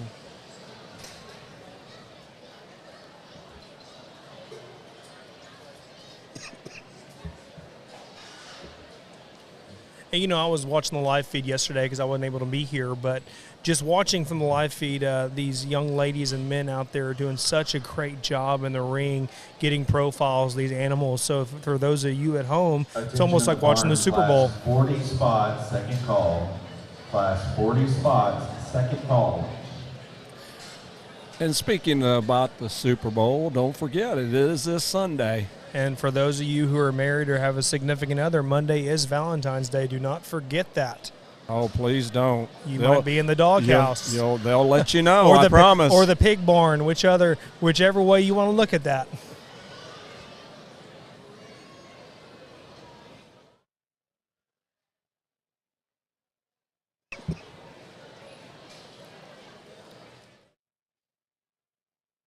And for those of you who forget Valentine's Day, you can make up for it with Flowers definitely on 75% off on They're in the complete 15. agreement here. The young lady in the purple shirt wins and does so for fun. That one is undoubtedly the most proportional. She's easily the most symmetrical. And it's just hard to draw one any better from the side. And then when you ask her to go in motion, she doesn't disappoint you from a bend and flex standpoint. There's certainly some that have more power, more shape, and more mass to the top side of their body, but none of them do it with the elegance and sheer build that one does within this particular class. With that priority on build and balance, the young ladies guild here that's next to me is going to be second. She might open with a shot more punch through her forerib than does that gilt that wins. She just doesn't do it with the elegance that the gilt that wins does. She's not as big and stout in her rear bone at the surface, but man, that is still a good, practical gilt that doesn't have a big hole. The next two gilts might have farther reaching pieces, but for this evaluator, they come with more concern. This gilt's too shotgun bellied, too flat in her body cavity, but man, she does have a big leg. She's just more unstable in the way that she plants that one to the arena's surface. The young lady that's in 4 does have a gargantuan hind leg. That thing is stout off both ends of her body, but when you ask her to go, she needs to be able to reach with more flex and give off both ends of her body, just in terms of length of hip and length of stride, but that one is a very unique critter. The gilt that's next is another one that maybe doesn't come with as much down low from a feature standpoint.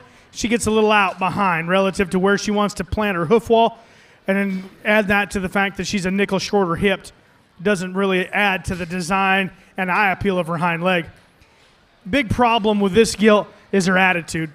That is a fat-backed, big-legged one who's gotten a notch better as we've drove. That one's just too short-hipped, folks, for me to get any higher within this particular drive.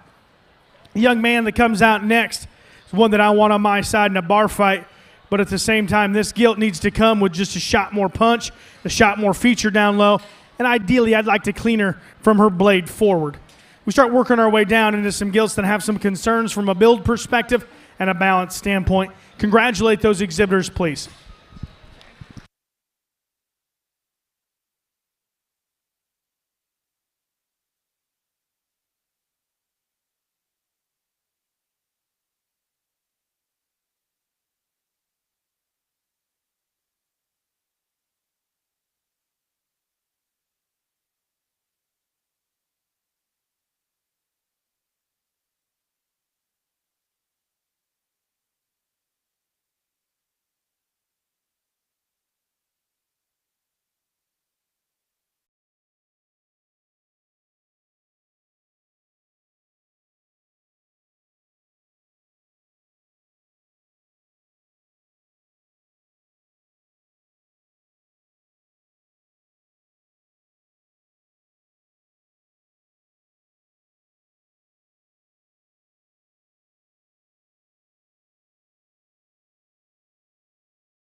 Okay, moving on now to Class 40 of the Spot Gilts. There is 33 in this class, and they age from July 1st through July 7th in Class 40 of the Spot Gilts, and this is our last class of spots, I believe, right, Wayne?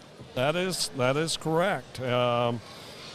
To tell you a little bit about our spots, the first scholarship given in this spot breed, or the first year, I guess, that they had spots coming to San Antonio was in 1999. And that scholarship winner received $6,000. And the one that won the first one at the start of this was Courtney Ebel. Courtney Ebel, is that Todd Ebel's daughter? That is true. Oh, my goodness gracious. Yeah, I want to, while they're sorting Class 40, you listeners that are maybe exhibitors or parents that are, fairly new into this program, I saw something earlier that I wanted to share with you guys to help provide you some additional advice. There was one that kind of came out of the ring. Once you're pinned and they allow you to come back out, what you definitely want to do is when they open the gate is show, of course, the judges all angles of your pig. But because there's so many there, because they usually keep about 14 to 16 head in a lot of cases, you want to let them get a good look at you and then get away from that pen area. Stay behind them at a distance, but away to allow the other exhibitors to get their fair shot as well. And that's what I've noticed too. There were several kids out there. They had really good hogs out there. But, and the judge made a comment. He's like, man, I really like this animal, but it just did not want to cooperate today. And, a lot of these gilts are going through changes in their body the older they get. And sometimes they're a little more stubborn to work with. And, I applaud these kids that are doing their very absolute best out there trying to show these animals. But like Wayne said, you want to make sure you get all the profiles for these judges so they can really evaluate your hog when you have that opportunity to come out of the pen, because it may be a while before they come back to you. So you want to make sure it's no different than meeting somebody for the first time. You want to make sure that initial first conversation is something that they will remember. Well, and adding to that is just once you've gotten out of the gate and they've analyzed you, that you give the next exhibitors their opportunity as well. Absolutely. And, that just goes to show sportsmanship and just class as an individual showing, because it's about how, you go out there and do your absolute best. But you know what? We're a team here in this industry, and, show your respect and just make sure that you're nice to everybody, because we're all in it for the same reasons. And we all want to be successful, but even in your failures, you can learn something as much as you can in your winnings. And so I've seen a lot of good sportsmanship out here, helping each other out. Either I watched a little girl give a young man a brush to help groom his pig, because he lost his brush in the ring, and helping in the pen to get him water and everything else. So that just goes to show you the class of these kids in this industry. And well said, and also, these are life lessons, and this is just building a strong foundation, so when they go on and graduate from high school, they have that strong foundation to whatever their next chapter of their life's going to be. Absolutely, and going into this industry a little more in depth of what you just said, I'm all about sports. I was fortunate enough to play ball for a little while, but I learned most of my life lessons from showing. Sports, you learn a lot in team chemistry and building, and there's no I in team, but there's no I in stock show either. It's a group effort. It's a team thing. It's a family thing, and it builds families together in this industry, and that's something that's so special, because you can't learn finances and how to manage your finances with feed and buying show pigs and time management, because we all have extracurricular activities. But, to see these kids go out and walk them in the morning before school, go to school, do their homework, come home, work with their animals again, some lessons that you don't find in any other industry than what we have here. So how many do we have pinned so far, Mr. Rohde? Actually, we've got 8 pens so far, and out in the big arena, we've got 2, 4, 6, 7. You're right. I almost said 8. Well, we have an 8th one coming in now, so I guess my math isn't too far off. But, yeah, so far he's got 9 pinned now, it looks like, and 8 in the Dead Sea. And we're about 3/4 of the way done evaluating the initial sift between the two judges back behind us here. And then once they conclude that, they'll go to the Dead Sea and see if there's anything they want to pin back and then start the class off.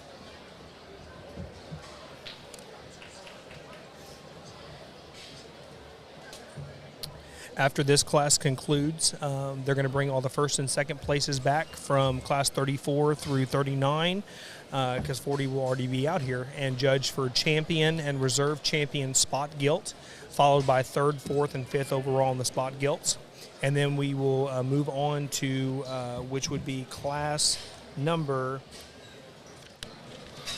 43 of the Chester White gilts.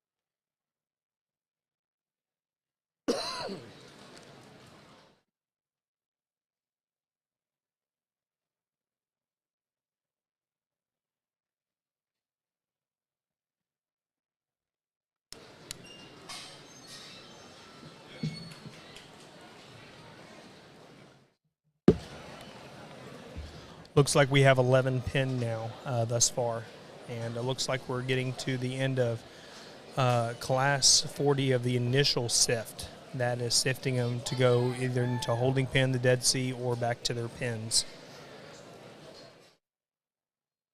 What I've noticed, he's pinned a pretty good amount of pigs back right away. Must be a lot of depth in the quality in the upper end here.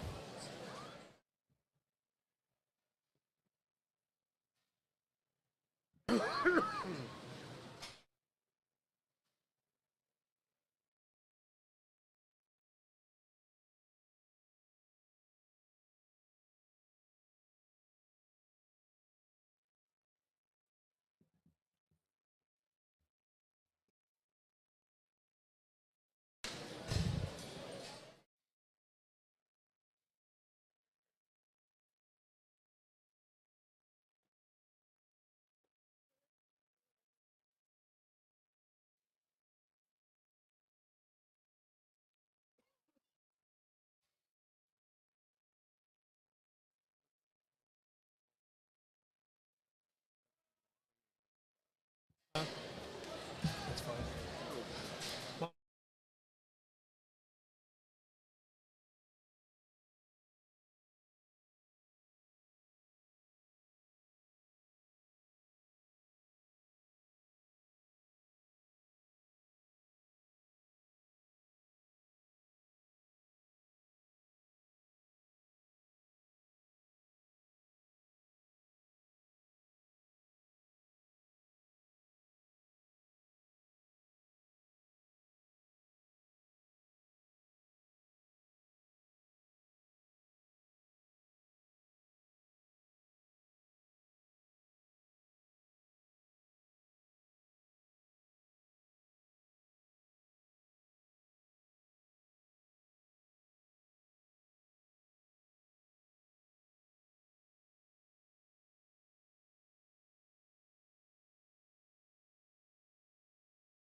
From a marketing standpoint, the ability to do things in real time, to do it fast, to reach the masses of people, is certainly a great thing for our business. But the bottom line is it still comes down to the people. You're still working for people on the other end.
there's some give and take between the pair relative to the things that they offer.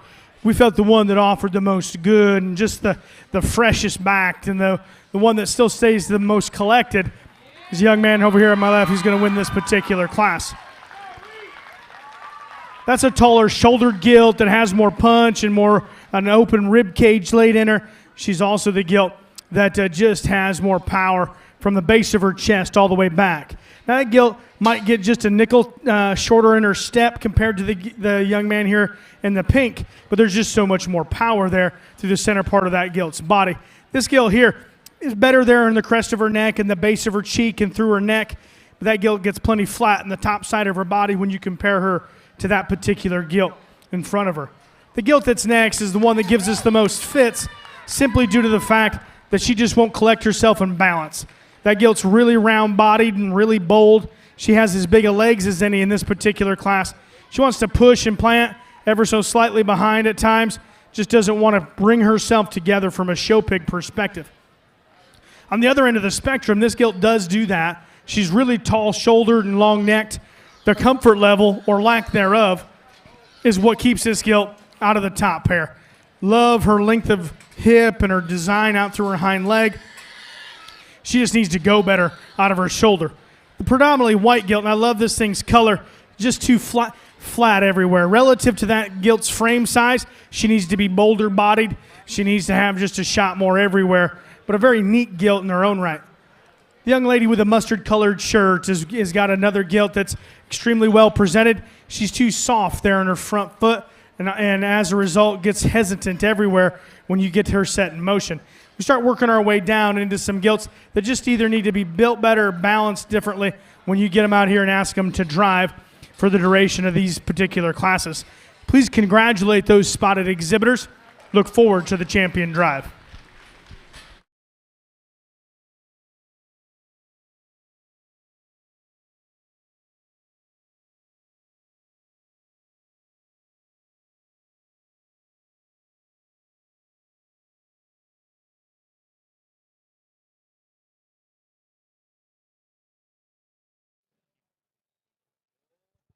That concludes Class 40 of the Spot Gilts. Now we're moving on to the champion and reserve champion Spot Gilt of the show today at San Antonio, followed by third, fourth, and fifth overall. In a moment, we'll select the champion spot along with the top 5 overall. Real quickly, here are results out of Class 40. In 10th was Tinsley Miller from Littlefield FFA. 9th was Jenny Sullivan from Lubbock County 4-H. 8th was Taylor Oldgray. 7th went to Riley Elston from Erath County 4-H. 6th was Kaylin Jimenez from Santa Maria FFA. 5th was Dakota Spa from Splendora FFA. 4th was Adam Crawford from Perrin FFA. 3rd was Amy Teixeira from Hill County 4-H. 2nd stood Cutter Roberts from Hamilton FFA. And the class champion was Cooper Reed from the Perrin FFA. Moving right along into getting ready to judge for the champion and reserve champion Spot Gilt. For those of you who are just now tuning in, followed by third, fourth, and fifth overall Spot Gilt. After that concludes, then we'll move on to the Chester White breed of the Gilt show here in San Antonio today. Welcome. For those of you picking up on the live feed, we're happy to have you join us on this journey today. Our two judges today, our lead judge is Doug Albright, and his secondary judge is Will Hilty. Going back to what I've said pretty much all morning, these two guys do a great job of coming together and really evaluating these hogs from top to the bottom, taking their time, making sure they make the right decisions in their mind on what they want, and together they've done a very good job and have a good chemistry together. So hats off to those two guys and everybody out here. I'm going to give a shout out to all the ring help today. Without that, nothing is possible, and we appreciate all their volunteer help, because a lot of these guys are volunteers and young ladies are volunteers, and to the people giving us a live feed, and the video is just excellent quality, and hats off to those guys as well.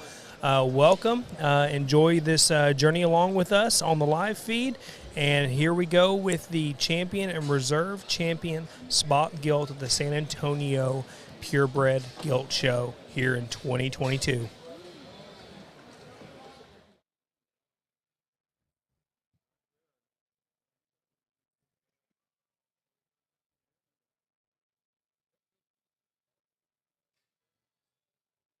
All right, ladies and gentlemen, we're ready to begin our spot drive for champion spotted female of 20.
few days is Will and I see him so similar.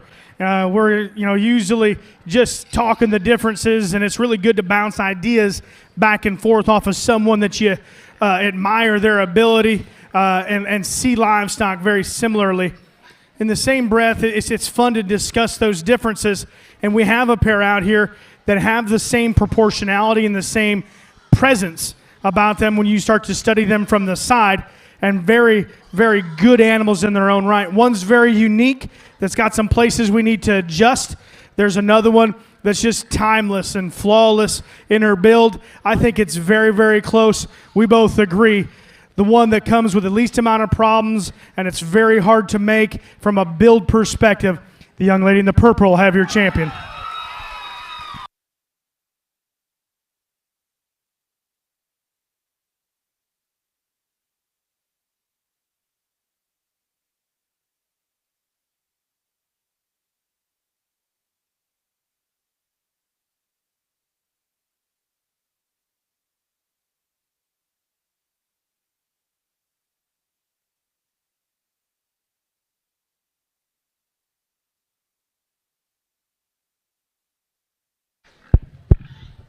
Well, certainly been enjoyable to get back out here and work through the spotted breed, our first breed of the day. And, Doug let the cat out of the bag just a little bit, that we thought it came down to a pair of them.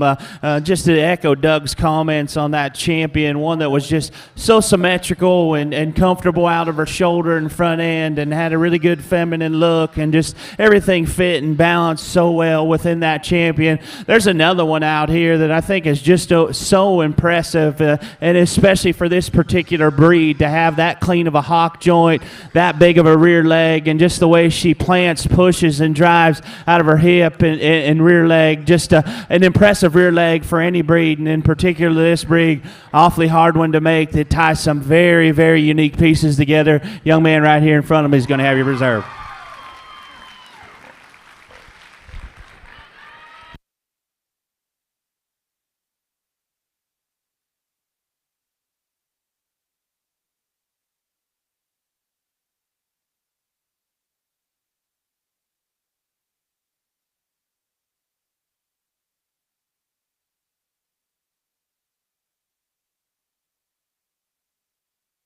Very, very good second place Gilt, and she was on our minds all this entire drive, and she's one of those 3 or 4 that Will and I talked about before they came out that kind of were memorable.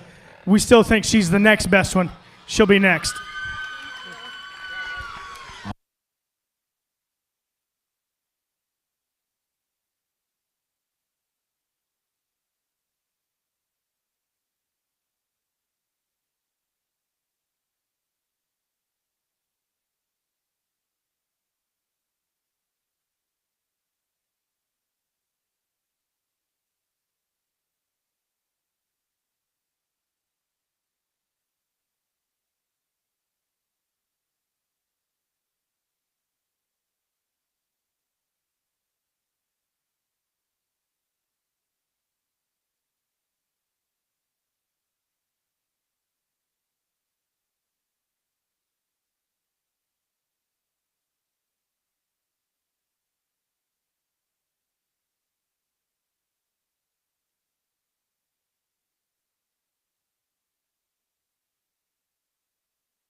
Well, that concludes our Spot Gilts show thus far, and hope you guys have enjoyed it as much as we have.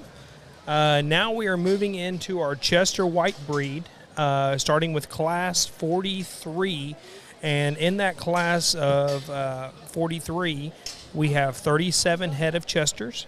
The age range is from August 5th until September 10th. Again, in Class 43, there's 37 total hogs, and the date ranges on those gilts is from August 5th through September 10th. Yeah, telling a little bit about how the ages line up here at San Antonio. The minimum age is September the 10th. That's the youngest that they allow to show here at the stock show. Our oldest is, of course, July the 1st. So what they do is they take the numbers that come in and try to divide them up as fairly as possible to come up with their classes. And that's all based by how many they think they have in a class to kind of evenly distribute the ages for the classes. So, but yeah, no, the spots were a fun and interesting breed to watch. I'm not, I don't know as much about spots as what probably you do, but I mean, from what I saw in the quality, very, very cool and slick moving animals in those classes, and I expect the same kind of quality in the Chester breed as well. Absolutely. Those that have just joined us, of course, we have finished the spots and we're starting the Chesters, and then the next we have 2 more breeds to wind up the day. We will have, following the Chesters, will be the Polands, and the last breed of the day will be the Yorkshires. While we're kind of waiting on the Chesters as they're starting that, I thought it would be to our listeners to kind of review from yesterday the sires of the different breeds, and the first breed that we had was the Durocs. And the champion Duroc was Jackson Powell that exhibited that one. The sire of his gilt was Double Up. In fact, it's kind of interesting, that Double Up, that particular gilt that he exhibited, a littermate to that gilt was the 4th overall that Lane Brodeford from Floresville. How is it? Brodeford. That is actually a littermate gilt to that champion. Raise your hand, or we need you to get here. We need Kale Richter, Haley Kaiser, Caitlin Pillock,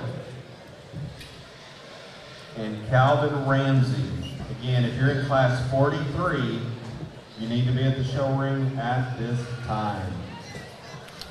Then going to our reserve champion Duroc, that was Sawyer Omby from Hill County 4-H. I think it's Sawyer Omby, I believe. For those of you listening, you're welcome to get us corrected on that. Yeah, so, absolutely. Sorry if Wayne butchers some of these names. I'm known for doing that. So, all those German names I can probably hit. But anyway, the reserve champion, the sire of his gilt was Green Bottles. And as I mentioned in our 4th overall, that was a littermate to our champion. And then going on to our 5th, Colton West from Sinton FFA was a Hibachi. So anyway, kind of going down the list again, the champion was Double Up. The 4th overall was Double Up. The reserve champion was Green Bottles. And the 5th was Hibachi. And keep tuning in throughout the day, because we're going to go between these classes, kind of go through the different breeds that have already been judged and kind of go over the sires. I know that it is breeding season for us in Texas, or getting geared up for that. So if you have any questions on any boars, who the sires were for some of these champions here, we're happy to help you any way we can on getting you that information here on the live stream. Right now, we are currently judging Class 43 of the Chester White Breed Gilts. There's 37 in that class. Date ranges are from August 5th through September 10th.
To have a breeding program, there has to be a plan.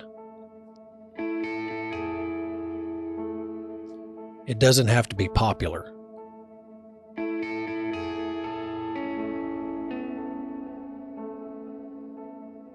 But it has to be backed by conviction. Backed by quality.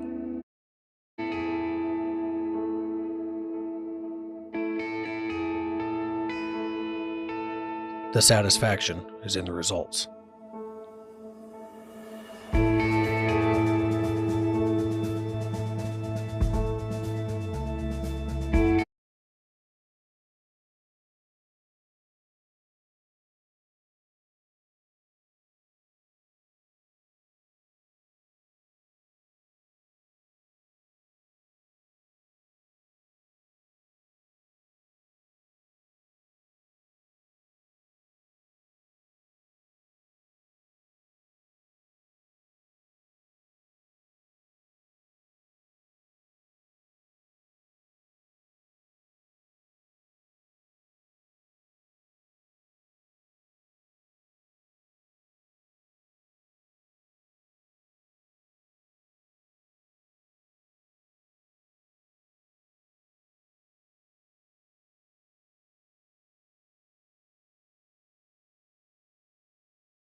Okay, well, welcome back for all you guys who are just now tuning in. We're on Class 43 of the Chester Gilts. He has gone through his initial sort and is pulling out all the pigs that he has pinned back to place his top 10. There's more than 10 pigs in here. I think there's a total of like 15 or 16, Wayne? 16. 16 total, okay. Well, we're going to keep you tuned in as the show progresses, so please stay in tune on the live feed for the San Antonio Purebred Gilt Show.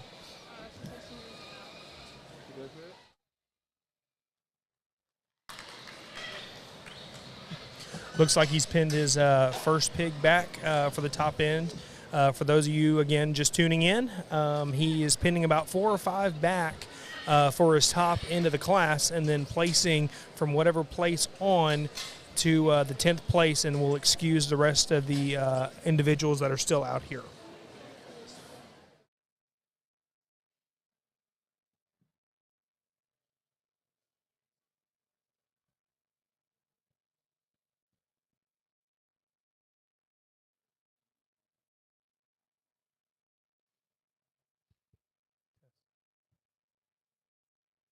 Okay, let's see here. He's got still only has 1 pin back, or excuse me, 2 pin back as of right now.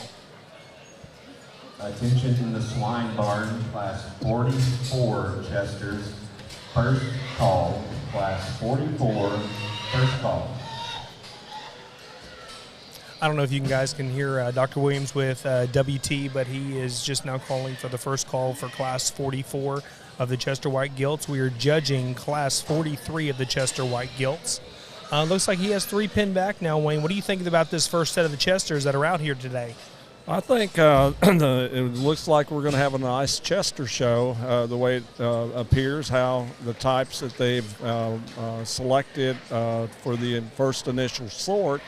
Looks like, of course, they're doing the kind of continuing their consistent pattern of design with balance, and so they're really being consistent in doing so in that respect. And I think we've got some really nice ones that they're pulling back as we're seeing it happening live here. Well, and then on top of that, I'm looking at white pigs right now.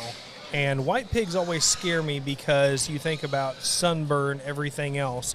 Tell me a little bit about different tricks of the trade from somebody who's been in this for a very long time, about how you keep their hair and their skin so white and not red. It doesn't turn red. So please kind of elaborate a little bit on that for us, if you don't mind, for our viewers listening today. Well, you know, a light-complected hog is kind of like also a person who's more light-complected. you've got to put a lot of sunscreen on these pigs. Of course, you've got to wash it off and all of that good stuff. But, a lot of these kids, if they have a closed environment to keep these animals in, keeping them out of the sun, that is the biggest key to the entire factors. Of course, putting all kinds of skin conditioners on them, like cocoa butter of sort, or some type of lotions and stuff, keeping that skin really nicely. But if you've got daylight and you don't have a closed-in facility, then you're going to have to put some SP 50 or something on there to keep them from getting sunburned, and try to keep them out of direct sunlight. That's for sure, because you will have some problems if you don't. Looks like he's got about 6 pigs pulled back so far for his top end, and doesn't look like he's totally got them all out there yet. I mean, he must have a good, pretty deep top 6. This looks like it should be the last one pulled out of the holding pen. See how many he pulls back here.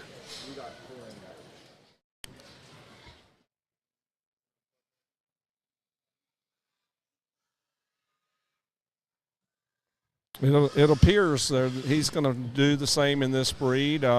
He's historically been.